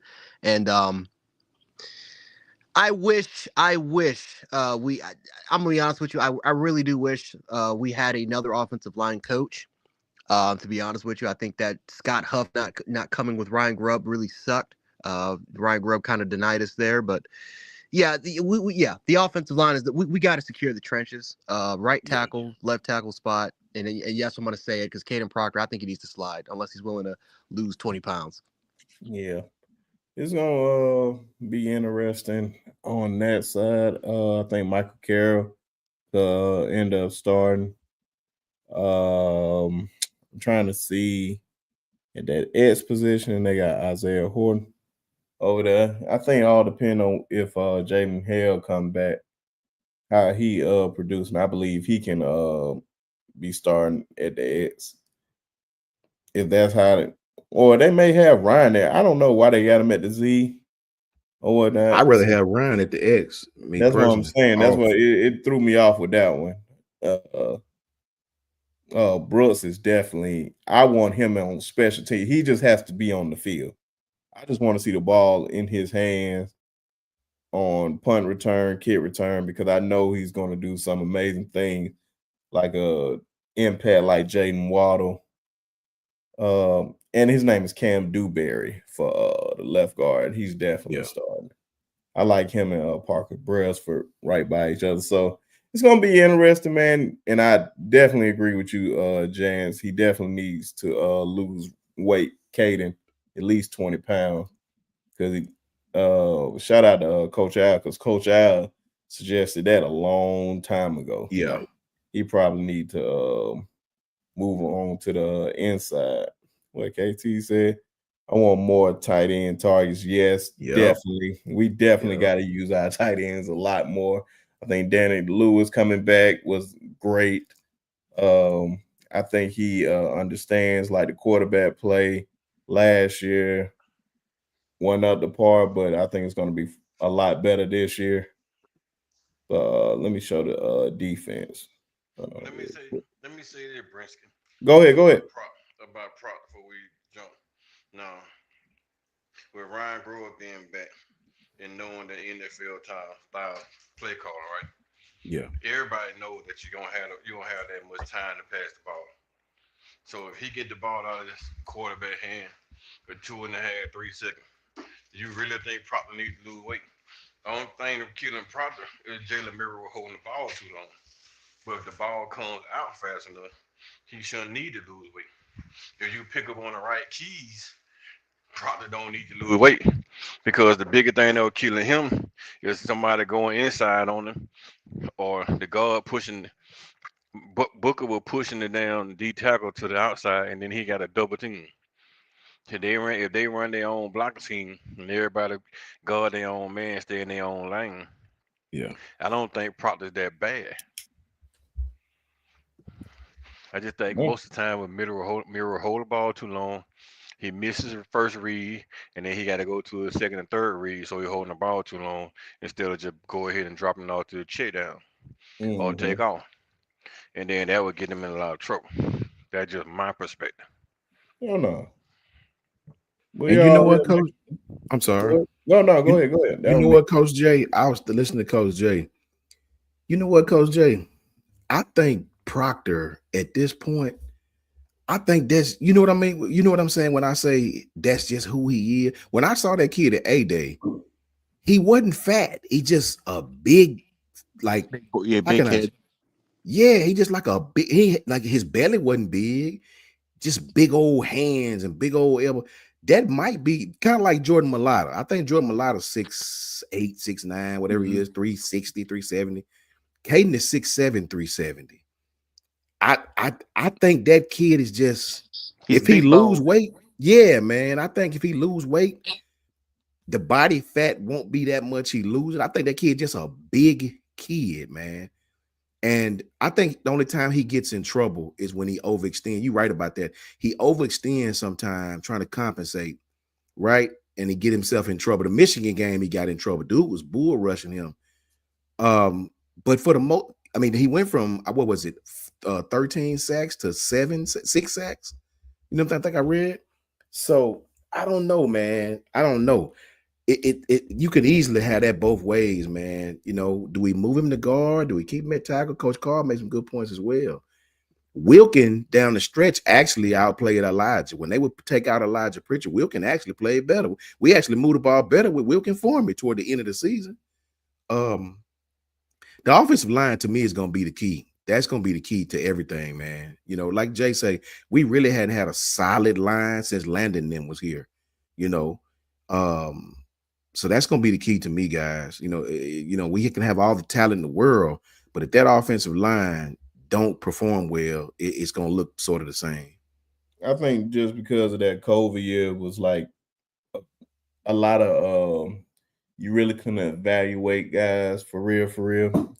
And I heard that many times. Like like I said before, if you look back at that Jalen in them class, I think it was 2000 and No, I said 2001.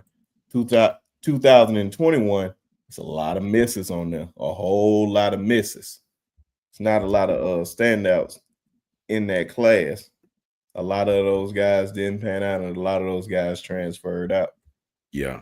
So I think we have gotten better, but it hurt us to this point because it's starting to show. That's why you're seeing a lot of guys that are young playing now when it usually haven't been that way in the past.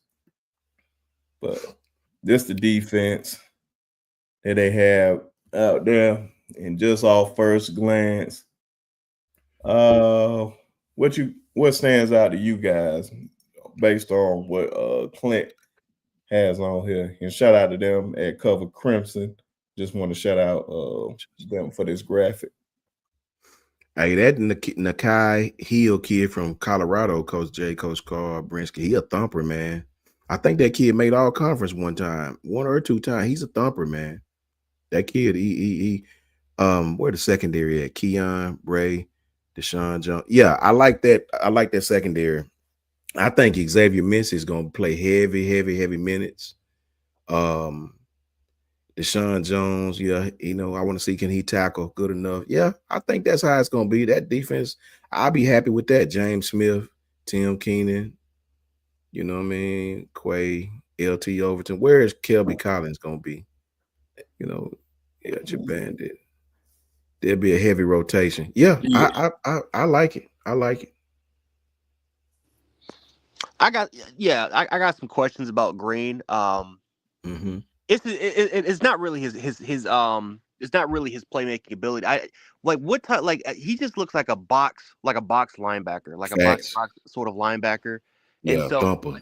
like Cantley, like that's your thumper. In this defense though, we rely on a lot of speed, we rely on a lot of range, and Green he's just not that sort of player. He's more of the guy that you want no pun intended, you want to thump him inside a little bit. He's the type of guy that can take on certain blockers. He's very good when it comes to just kind of reading and diagnosing the certain plays. I think in terms of blitz percentage, he was one of the highest linebackers in the Big 12. So he's very successful in terms of not knowing when to blitz, but knowing when to kind of time it and to get out there and establish pressure. So I'm interested in Green in terms of his play style and knowing the sort of linebackers that typically that is in this sort of defense. Like you want guys with a little bit more range, with a little bit more speed. But he's more of a box-to-box sort of linebacker. So I'm interested to see what he kind of does there. And then Justin Jett, of course, he is that speedy, rangy guy, a little undersized, right? Because he's like, what, 5, they got him at 5'11", but that might be generous. He may be 5'10". Yeah. It's 5'10", 225 pounds. So, but he does possess that range in terms of what we need from the linebacker spot. I'm going to be completely honest with you. I think it'll be interesting to see if that position is set or if they're willing to do a battle with it. Because I'm looking at guys like Caden Jones. Yeah. Obviously Deontay Lawson's gonna, obviously he's gonna get in there, but there's gonna be some questions in terms of how does he perform back from that injury he suffered. And does obviously we got Green, a big all 12 Big 12 conference player. Is there going to be a heavy rotation instilled? Because we thought we were going to get that last year. I mean, and to be fair, we kind of did, but it was really with Justin Jett. It wasn't like we were rotating with two other linebackers. It was simply just Justin Jett in certain packages, whatever. Yeah. But honestly, like I said, yeah, Caden Jones, year 2, knowing the type of athlete he is, his body type actually fits this defense. I would say more than any linebacker in this class. I'm interested to see what he does as well. I think Abdul Sanders is young. Luke Metz is young. We'll see what happens there. But besides that, no, I love the rotation for Bandit. I love the rotation for both our Wolf and our Bandit packages. We need to be a little bit more deeper, and we need more and heavier. I'm very curious during our strength and conditioning program, preparing for spring.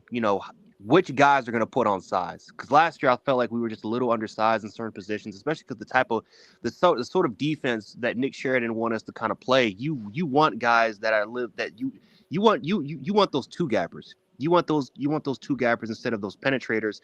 And it felt like in certain positions we had our two gappers were playing a little bit too wide, and our penetrators were paying two gap responsibility. And so,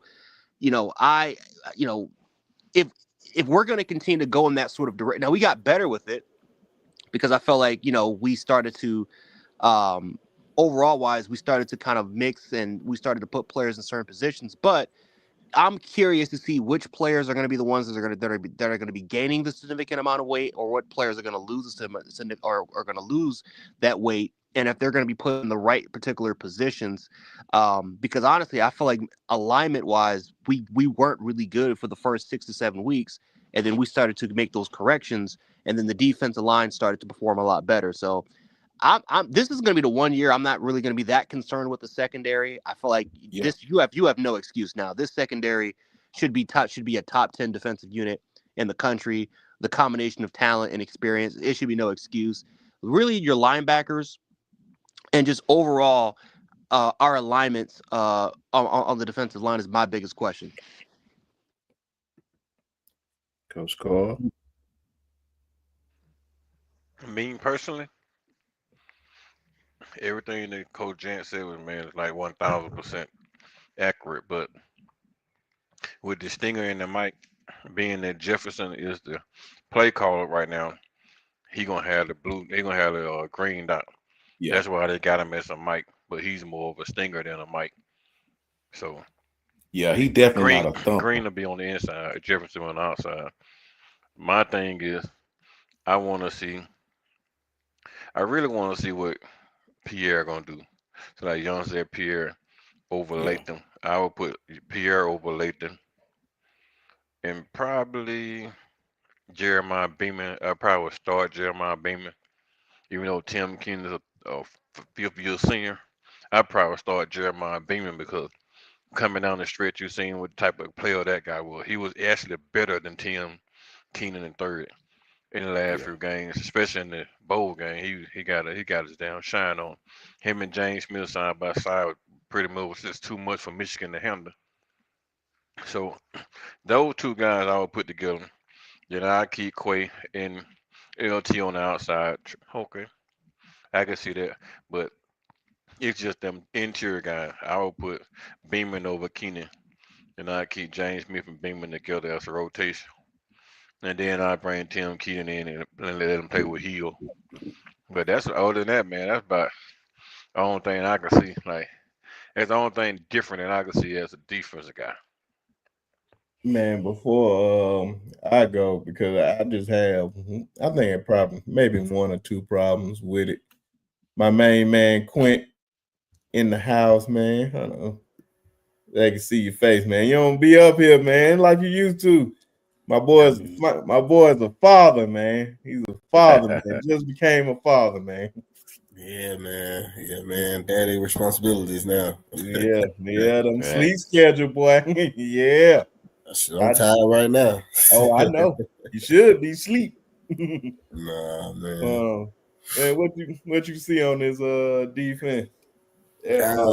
Well, just after hearing everybody, kind of share their thoughts, man. I agree with everything, especially with the playing Beeman over Keenan. That's a good move for me. But other than that, I don't really have no issues. I don't really see no problems moving forward this year. I mean, I think we're gonna have our ups and downs, but I think as long as we excuse me, I think when it comes down to it, I think Pierre is gonna be a strong suit for us this year. And, huh? I said I hope so. I think so. But yeah, man, I know you tired. I got a question, Brinsky. Go ahead. For everybody on the panel and the chat. Does Deshaun Jones, is he sturdy enough to play that Husky? Nope. I saw his cover ability, and I seen he do tackle. Is he sturdy enough to get down there? The closer you get to the line of scrimmage to play down in there. Oh, now that's a different question than I thought. Nah, to me, no. I think honestly on that Husky back on the Husky side, I think they're gonna end up putting Keon Sapp back in the top and then moving Bray over to the damn Husky. That's what Mm-hmm. I think personally because break and tackle and he can cover. And Because then look, Keon and Coach Carl, if Keon the Hilton, he gonna move back into the top, and then Bray Hubbard gonna go over to that side. because if I'm looking at this now, Coach J, Coach Carl, y'all, you're telling me by this alignment that Bray Hubbard is a better cover than Deshaun Jones. That's what I'm if I'm looking at this, you're saying Bray is a better deep coverer than Husky than Deshaun is. You're saying Deshaun is a better tackler. I'm assuming, you know what I mean? Because No, you can't play that Husky unless you're gonna put your nose in there, you know. the way they got it right now, I think they got it so they trying to read into the fact that Deshaun can play, he can cover, but Okay. Bray a little bit faster, a little bit swifter, and Mm-hmm. he can cover, and he'll tackle. Yeah. Deshaun Jones a hit, but he don't wrap up, so he a thumper, not a tackler. Mm-hmm. And if anything, you don't move Bray Hubbard over, they'll probably move Zay Minsky over onto that That's what I spot. was thinking. That's what I was thinking. They probably move Zay Minsky over that spot because Zay Minsky a little more physical, taller, and still faster with good hands. So if they don't, I don't think Deshaun. I think they just got Deshaun Jones there because he's a senior. So he Yeah, probably would start, but he probably won't get a whole lot of reps in that spot unless you gotta be physical. Like you seriously gotta be that's a physical, fact. and you gotta be able to run with those guys in the slot and those some of those tight ends. So that's me. Me personally, like I said, my opinion is our run. I put Keon Sav over that side of Zay Minsky, one or two. Somebody got to be my strong, somebody got to be my husky. Mm-hmm. And the only That's thing I had a problem with this one of my main is strong safety. Keon Sabb is cool, but I believe what Zay is bringing to the table.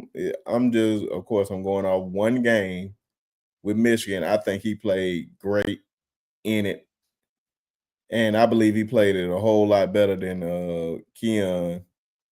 And of course, Bray being back there, I believe Bray is just the smartest guy we have back there. So I think it need to be Zay Mincy back there with Bray Hubbard. That's just the only thing I outside would of e- I would even consider putting Calhoun in Husky to see what he. I mean, because Calhoun, when he was at Utah, he's got experience working in the nickel mm, and working a little bit more in the box.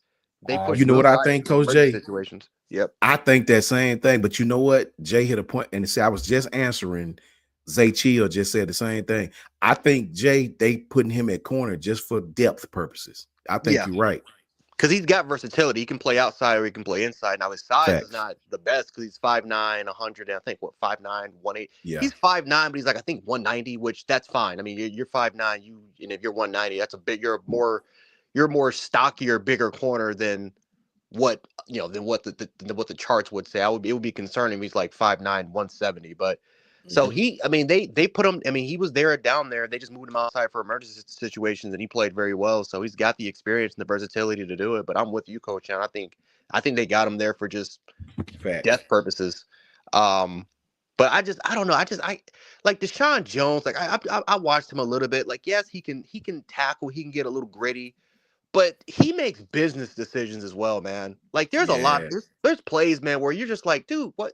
Just stick your nose in there, and I no, like it just, I don't know, man. Like that is the one position I am a little concerned about because I think Red yeah, Morgan. I think it may take him another year. It may take Red Morgan another yeah, year.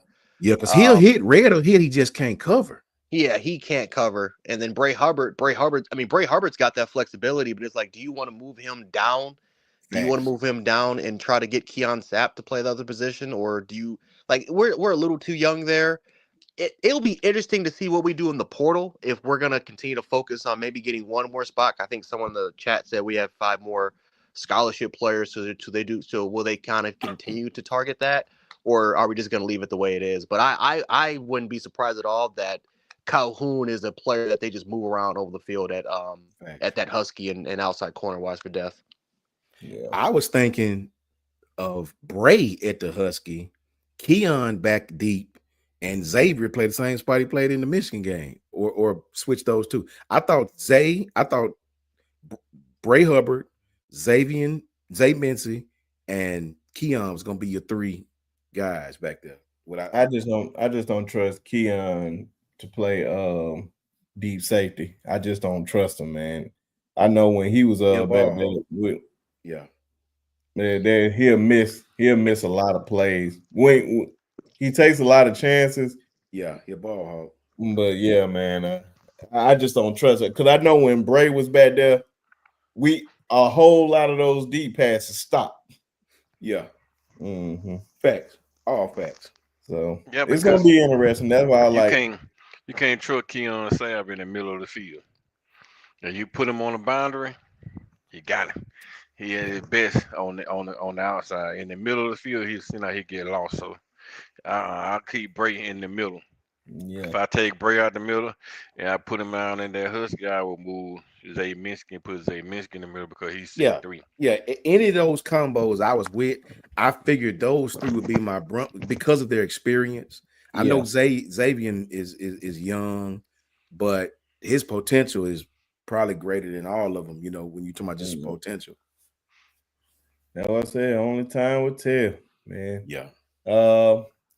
Since we I think covered everything Alabama wise today, I'm finally happy I got to use this graphic. Finally, we can talk about it, but we definitely gonna talk about it more on future shows, especially how everything keep on developing throughout the camp and leading up to A-Day, especially on A-Day. How do we see things panning out? This is just all projected right now, but shout out to Clint for the graphic to close out the show. Of course, it's Super Bowl week. Me and Jan's team lost, mine in blowout fashion, and Jan's still hurting. They took the game away from them in so many ways, but it's crazy, man. But I just need to know who you guys have winning and what's your score. For me, I'm going Eagles 27-24 over the Chiefs. I don't think Saquon Barkley is to be stopped this year. I think that boy is running.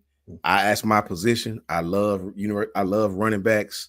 I think Saquon is running at this time of year the way you need to be running to make your team successful.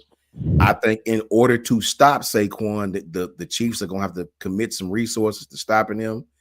And even then, it may not work. And I think that's going to help their offense. I'm not worried about Jalen throwing for 350, but he can throw enough to A.J. Brown, enough to Devontae to move the chains. And we all know in the NFL, it's about moving them chains. I think Saquon Barkley will be the key to this game. I think he is hot right now. I think that kid is hungry. He was losing for years. When he runs hard and that offensive line of the Eagles, I think they're on a mission this year. And I think the Eagles win 27-24. I'm gonna go with the Chiefs. I'm gonna go with the Chiefs to win. And I'll go with the Chiefs because it's like I can't allow another team to beat them if we can't do it, man. So that's pettiness coming from me. But the Eagles got the formula, man. They listen, they got the formula. The one thing that I think they're going to do that we didn't do was not give the running back the ball 13 times. How do you give James Cook the ball 13 times for 85 carries? He's averaging 6.5 yards a carry, and you only give him the ball 13 times, and then you take him out the series for 5 minutes. For 5 minutes. Coach Sean, I had to talk with his. I had to talk to his mom because I had to talk to his mom. I had to make sure, like, was he hurt? And she told me, like, no, he's fine. He was finally, like, he's a little nigged up, but he's fine. I'm like, so we just got. It is what it is. Whatever. It is what it is. Water under the bridge. But listen, the Eagles got the formula. Their offensive line's more physical. Their running game is absolutely insane. And again, it's like these little creases that Saquon Barkley just explodes in. It's insane. But the Eagles have one of the best run schemes I've ever seen. Benton's going to be a big key player because a lot of the huge runs is right behind him. Them moving him inside the guard and using his athleticism and that mauling mentality that he has is his ability to just not only seal dudes off in certain situations, but just absolutely like just drive them down the field is what's causing the Eagles to be this successful. And so him being paired with Lane Johnson, that's a dangerous duo. Now the Chiefs have the personnel. The Chiefs have the personnel to slow that thing down. Obviously Chris Jones. They got some other guys like Warkhart in there. George Karlaftis in terms of an edge setter, like as an edge defender, is one of the best in the league. Nick Bolton is undersized, but there's one thing Nick Bolton can do is that he can sniff plays out. He's a very, very instinctual, phenomenal in terms of play recognition. You have the other guy from Wisconsin. I forgot what the name is, but he's very, very good as well in terms of he's more of their box linebacker. And they have listen, Steve Spagnuolo, in terms of exotic design blitz calls, I mean, he's the best in the business. I mean, that dude's the best in the business. So without a doubt. Jalen. This is not a game where Jalen Hurts can't play game manager and think they're going to win the game. We tried it, it didn't work. Can't do it. I think Jalen Hurts. He's going to have to make some key. He's going to have to make some key throws. His processing has got to be a little bit better. Can't really hold on to the football against this team. Can't be afraid to not make mistakes. One thing Jalen Hurts does have a tendency to do, he tends to hold on to the ball a little bit longer if his initial reads aren't really there. He's got to let the ball go a little bit more. You got A.J. Brown, you have Devontae Smith. There is not a corner on the Chiefs team that's better than them. They've played a lot more. I think they've played man coverage for this time. I think 40, like they had a 20% increase in terms of playing a little bit more man coverage. I don't know if they're going to go more towards it, but Spagnuolo's going to dial it up. He's going to dial it up, and he's going to apply a lot more pressure. So, listen, this is game's on Jalen Hurts. He can't be a game manager and think that the Eagles are going to win the game. This is all going to be on him. And defensively, listen, Mahomes is going to get touched. That defensive line is lethal. Jalen Walker.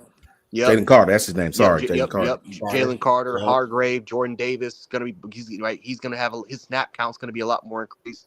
And then obviously with Nolan Smith, Josh Sweat, Zach Bond has played out of his mind, and their secondary is way, way better than the Bills.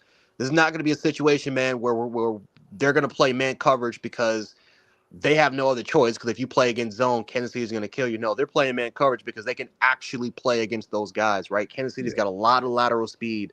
They may not have a lot of vertical speed. They got a lot of lateral speed. And so that's what KC love to do, man. They love to run a lot of misdirection.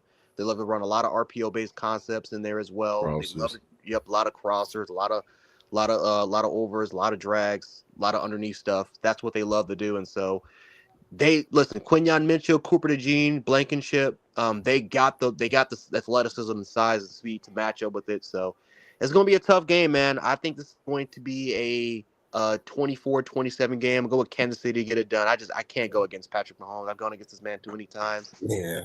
Jalen Hurts is gonna have to show me that he can do it. Yeah. And Coach Jay, the world want the Swifties to win. Yeah, that was it. Can't beat them and the rest, man. Somebody asked Patrick Mahomes. I don't know who did it, but somebody asked Patrick Mahomes, man, what his favorite referee was since he keeps getting all these wins by the refs, man. The league, we're catching on to it, man. They kept moving the ball back every time we would get first downs. They would move the ball back 2-3 yards. We got to get an investigation. Something's going on. Yeah. Why do you think they keep showing Taylor over and over and over, bro? Social media runs the world, bro. So they can cheat. Oh, we know this. Hey, I think it's gonna come down to three things. Number one, the refs. Number two, Jalen Hurts, and number three, Patrick Mahomes. That's what it's gonna come down to.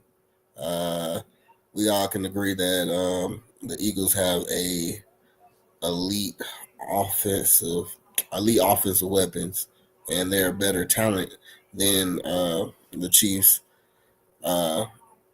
And what I mean by that is AJ Brown, Devontae Smith, Saquon Barkley, those offensive weapons. I think that's going to be kind of like what you said, Coach Sean. Saquon got a chip on the shoulder. He's hungry. All them losing seasons in New York and finally leave New York and get to a championship. I think he's ready. However, you can't count the defense for the Chiefs, Facts. Jones, them boys up front, and we can all agree that this saying goes for Patrick Mahomes too. You can't count him out. That's just like we said with Brady all them years. You can't count him out. And so it's going to be a tough battle, but my score, I want Jalen to get his first ring. I really do. I really want Jalen to get his first ring, but I'm gonna have to go with the Chiefs. I can't count Patrick Mahomes out, so I'm gonna say 31-27 Chiefs. Mm. Coach Carl, Well, what's I'm going different. this? I'm different. I got 31-24 Eagles, man, for all the same thing that you just talked about. But the difference is Steve Spagnuolo will have to stack the box to stop Saquon, Have to. and you can't, Have and you to. can't, and you can't play one on AJ Brown. Coach, who has stopped the Eagles run game all season Nobody, with just a Yeah, regular nobody. five, nobody, six man nobody. box? Yeah, nobody stops Saquon with a regular box. So you're gonna have to stack the box and send the blitz on Saquon, and then you're gonna leave AJ Brown on hot routes one on one. Plays That's gonna gonna be be a there. Yeah. poison. And then once you start doubling AJ Brown, you're gonna leave Devontae Smith, the fastest receiver on the field, wide open. Besides Xavier Worthy, but Smith is the second fastest receiver on the field, and you're gonna leave him one on one with your second best corner. It's gonna be a recipe for disaster, man. So I think the Eagles gonna jump out on them, put a two touchdown game lead up on them, and then the ref gonna help Kansas City keep it close. That's why I say I think it'll end up being 31-27. The Eagles will stop 31-24. Eagles will stop Kansas City on the 4th and 5 or so. They keep from tying the game at the end of the game at the Super Bowl. That's what I say, man. I think the Eagles gonna fly because the NFL has never seen a three-peat, and I don't think the NFL will ever let them see a three-peat. Somehow, some way, the NFL will stop Kansas City for three-peating because of that money thing. So in essence Eagle time, man. Jaden took the L with Doc Saquon, lost by 3 point, 35-38. Now you have Yeah. Saquon, and then they didn't have a running game with a quarter when Jalen went down the field. He was the whole run game of the Eagle 2 years ago. So I think this time with Saquon, man, I think Saquon, the difference between you stacking the box or you playing the Eagles honest is Saquon Barkley. So put 7-8 in the box, the Eagles gonna beat you all day. I, I hope they Well, don't go away from their identity. I think that's the one thing Facts. I hope they don't go away with, man. I think the one thing that stopped Baltimore from getting to this point, they didn't run one QB design run or even the threat of it against the Bills. They didn't do it once, and so I mean, we couldn't stop their run. I mean, we showed the threat of stopping the run in the first half when we were just stacking the box. They didn't present one sort of run threat through that first half, and the Ravens had to play catch up until guess what? The second half came. They slowed the tempo down.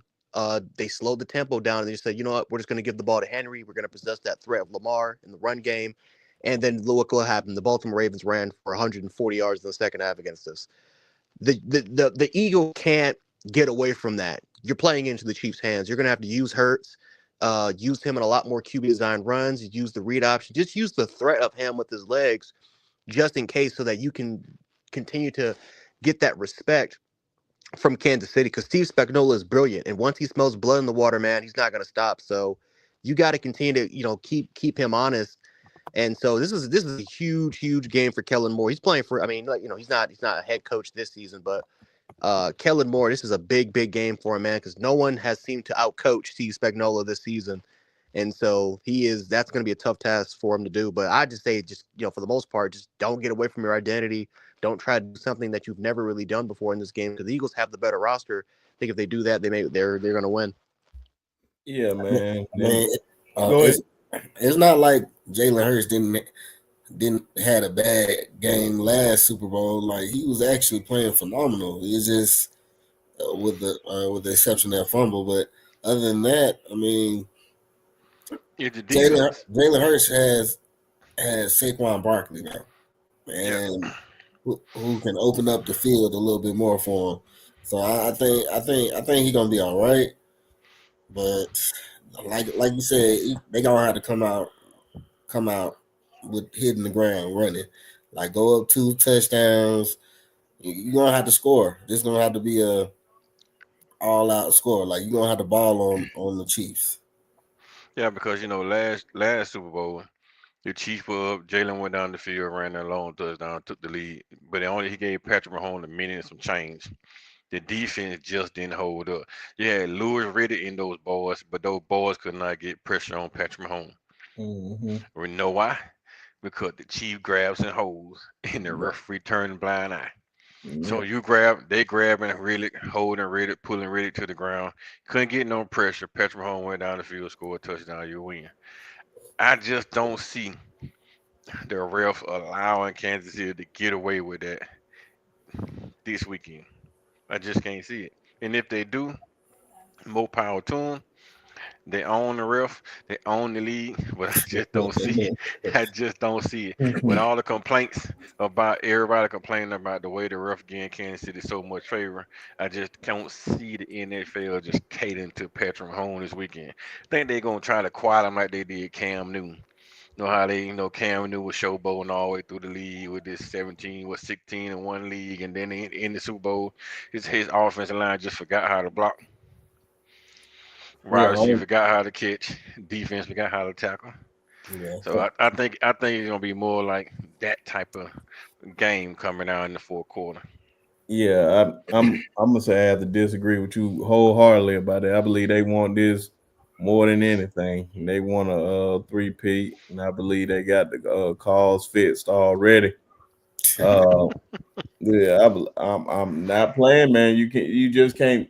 I can't beat you and the refs, man. You got to at least call a fair game, and I believe they cost the Bills, especially on that first down. Like everybody, and their mama know Texans, the the Texans. Texans. Yeah, the Texans was brutal. Everybody seen Nah, Josh Allen Texas get was that first brutal. down. Yeah, Texas was brutal. So man, I can't beat you in the rest. What you want me to do? And then we all know on third down they were like, well, Pat Mahomes is getting these third down converted. I'm like, man, you know what can kill a drive is penalties. Like we getting you off the field, and next thing you know, we see, oh, it's a flag on this play for unnecessary roughness when I'm just giving you a little Defensive, tap. Like, man, we defensive just got you holding. off the field. Yeah, that defensive That holding defensive was holding. crazy, That's crazy. stupid. Not to mention Patrick Mahomes runs and he slides at the last minute and the dude touched him and get a flag. I can't beat you and Get the the rest, fuck, man. man. I was like, get the fuck out of here. Yeah, hey, Shout out to Piano Man. What's yeah, up, piano piano? man. What's up, Piano?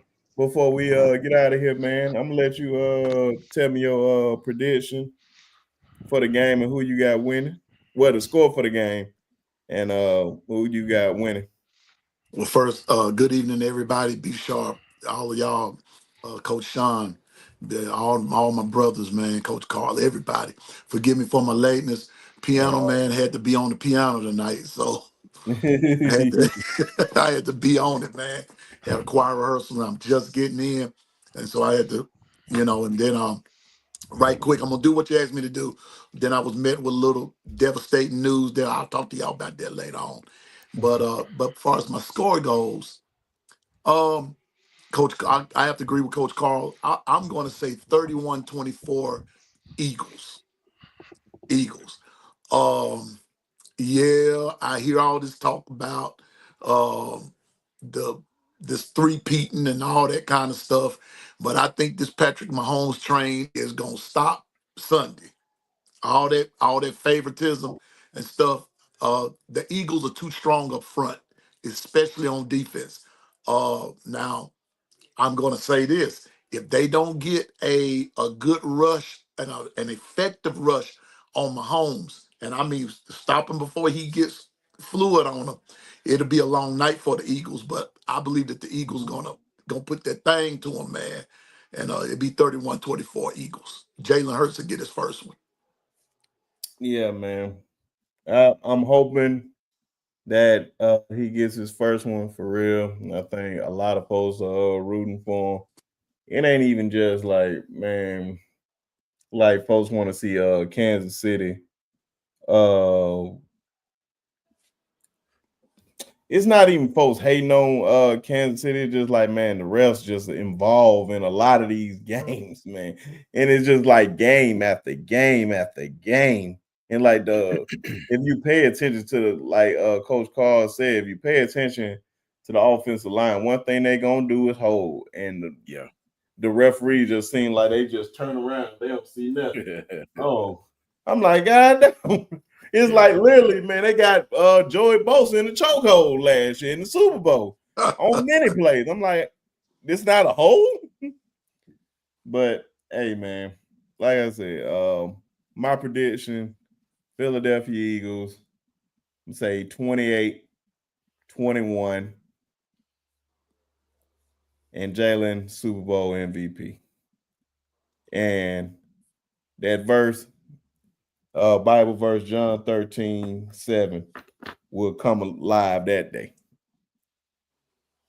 If you don't know what that verse is, just listen what Jalen said. I hope that'll be perfect for that day. Yes, so we'll see. But as always, man, appreciate all y'all coming in. I know a lot of guys came in late, but it's all good. It's all good. They was here to show love and all that good stuff. So of course, gotta let everybody shout out their channels and all that good stuff. Make sure you guys like and subscribe to these guys' channels, man. We want to see everybody win around here. No hating over here from us. Facts. Everybody win. Facts. But go ahead, Piano Man. I'll be sharp, Coach Sean, the rest of y'all. I want to thank everybody. I made it up to 101 subscribers today. There And we so go. I'm so grateful, man. I'm so grateful. But you can find me at the Long Run with Piano Man on YouTube, and also you can find me as Music and Sports Guy on Twitter. Just follow me anywhere, like, share, subscribe. And in the words of B Sharp, it costs $0.00 to subscribe and just be nice. So, and as he said, we support each other. So you can find me at the Long Run with Piano Man on YouTube, Music and Sports Guy on Twitter. Peace. Oh, yeah. Coach Carl. What's going on, everybody, man? Hey, thanks for y'all tuning in the chats, man. I saw y'all comments, but I really can't respond because I'm on my phone tonight. I didn't have time to pull out the laptop once I got home. I don't want to keep jumping from screen to screen. But you can find me at On the Block Sports Talk with Coach Carr. I think Princeton may have put the link in the chat. Can't see it because I'm on my cell. Or you can find me on X as Coach KD Tater. That'll be on X, on Twitter, and on YouTube is On the Block Sports Talk with Coach Carr. I appreciate y'all, man. Invite me. I was trying to get on, but I was listening while I was at the basketball game, so I had to leave the basketball game, get in the car, and then join the live. So you see, I got my Saint shirt on because we had the tournament game tonight. So man, hey man, y'all be safe out there, man. I'm about to get off this thing, hit the sack tonight. Gotta get up at 4:30 in the morning and do it all again. Appreciate you inviting me, Brinsky, Coach Sean, Coach Jance, man. Good to be on here with you, bro. I watched your live when you cried about Buffalo, man. I'm sorry, but I was kind of hoping Kansas City beat them so Jada can get a shot at revenge. So My man, Yeah, James. yeah, we let America down, man. I apologize to America. I apologize to this chat. We let everybody down, man. It was very disappointing as usual, man. I can't really even get mad. It is what it is. But now you can find me at Jan Sports. As always, we got things are starting to pick it back up, so it's time to get back at it. So yep, football season it was football. We got the transfer portal. We got Judgment Days coming about a couple of months. So I think that we're going to be way Facts. more active than we were last time. Because last time me and Ty came on with our costumes on, and we only got like 2 people. So I think this season is going to be way more active. Yeah. So the countdown to Judgment Day Part 2 hopefully is going to be way more active for the spring portal period. But yeah, man, I can't wait. Can't wait for it. Ohio State fans are now quiet because now everything's starting to fall apart. Georgia fans are starting to be a little bit more excited because there may be a law passed on about how there's no state income tax for NIL athletes. So that'll be interesting to see what happens there. But no, man, I'm excited. I'm excited. Things are starting to pick back up, swinging. We got our offensive coordinator back. Sheridan is now demoted. Thank God. And Jamarcus Shepard's still on this roster. So I'm excited for this season and ready to get back to it, man. Jant Sports on YouTube and also Jant716 on Twitter.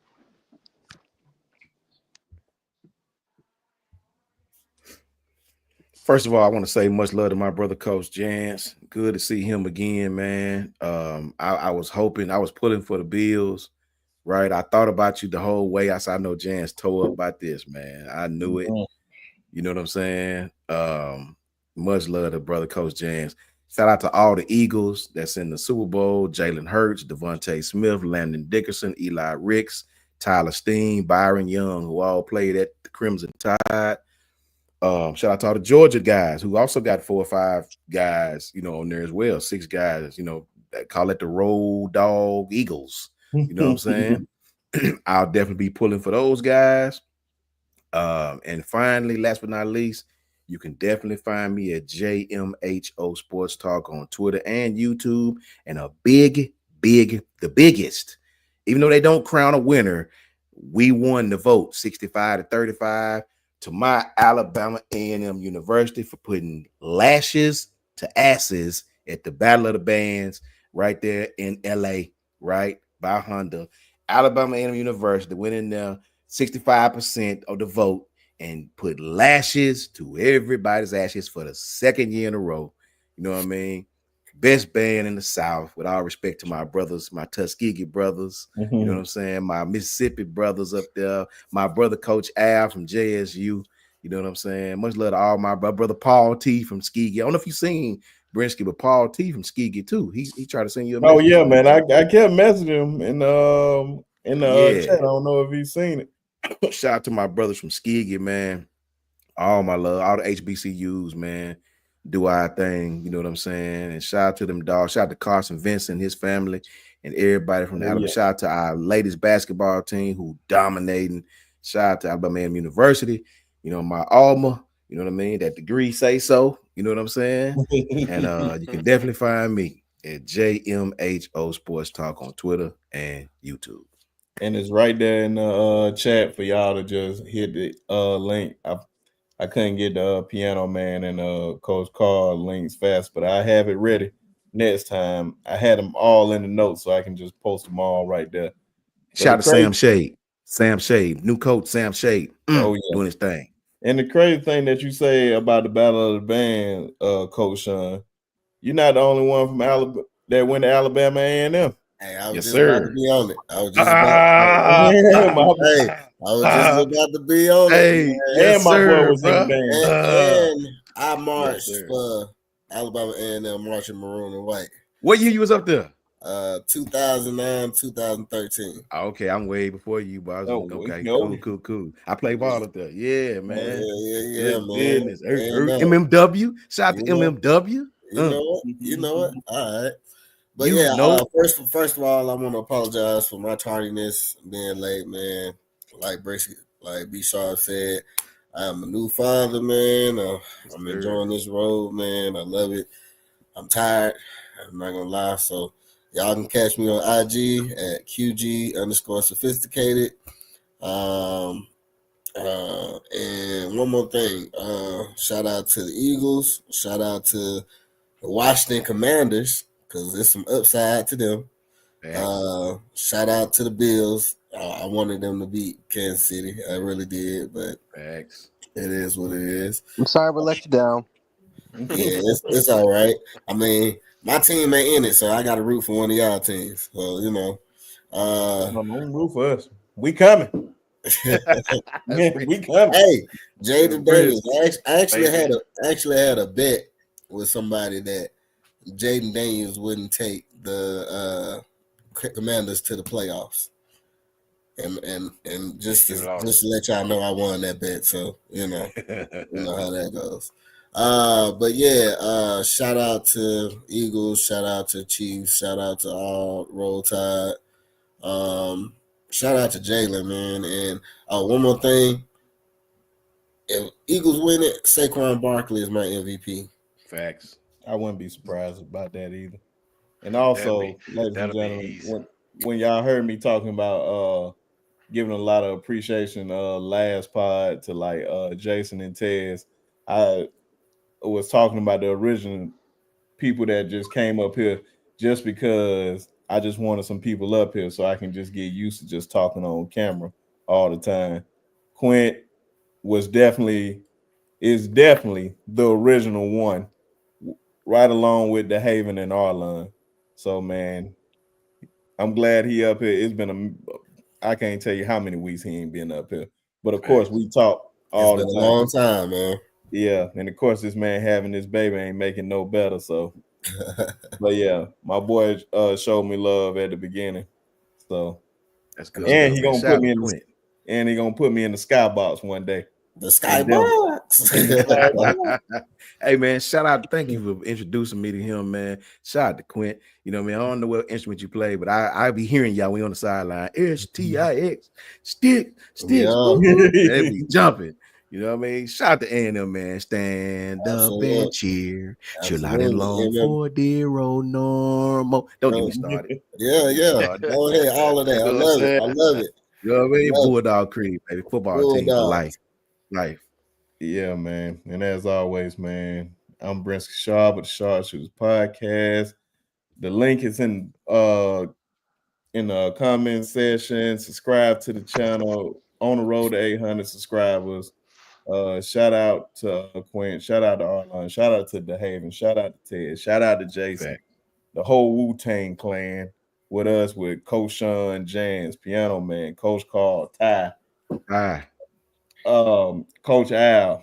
Coach Al. Yeah. Who else we missing? That was it. The whole Jason, both Jasons. Jason. Yeah, Coach I. And that's what Yeah. I said. Coach Hey I. man, you gotta give a shout out to Coach J too, man, because you know we ain't seen Hey, what I said, Jay. man. I'm Oh happy yeah, to see Jans, we bro. said that. That was it. The Not whole Coach Jens, Wu-Tang. man. Coach Jen, Jay Merrill, man. Jay Merrill, we ain't Yeah. seen Jay Merrill in a Man, minute, wherever man. So Jake at, man, we big shout love out Oh to Jake. yeah, Coach Jake.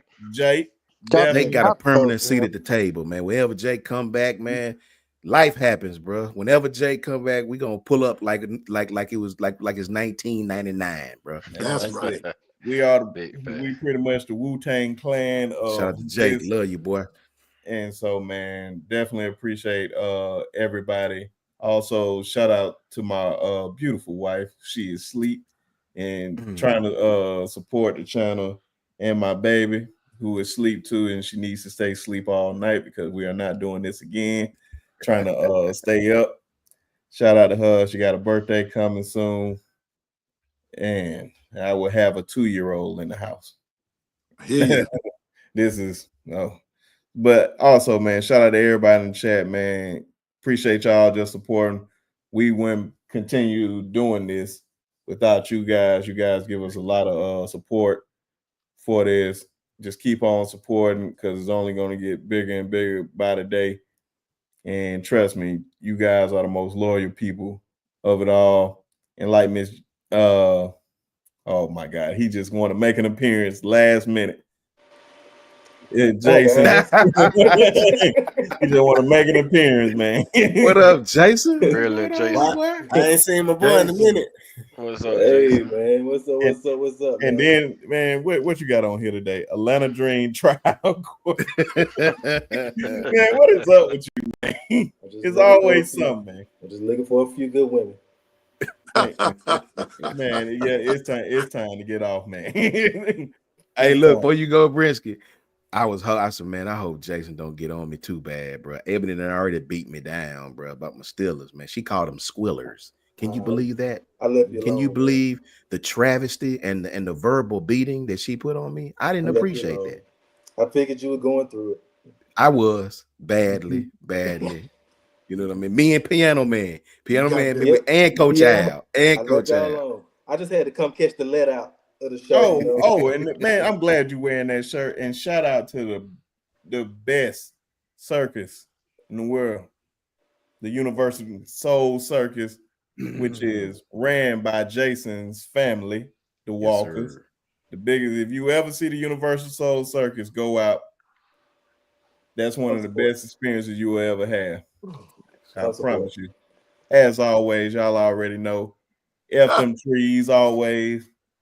And I always will show love to his children, Alabama, and his son, Bear Bryant. God rest his soul. And as always, F them trees, burn them trees, whatever. Y'all already know it. Even if Tess was up here, F them trees. Y'all hold it down. Peace out. Roll Tide.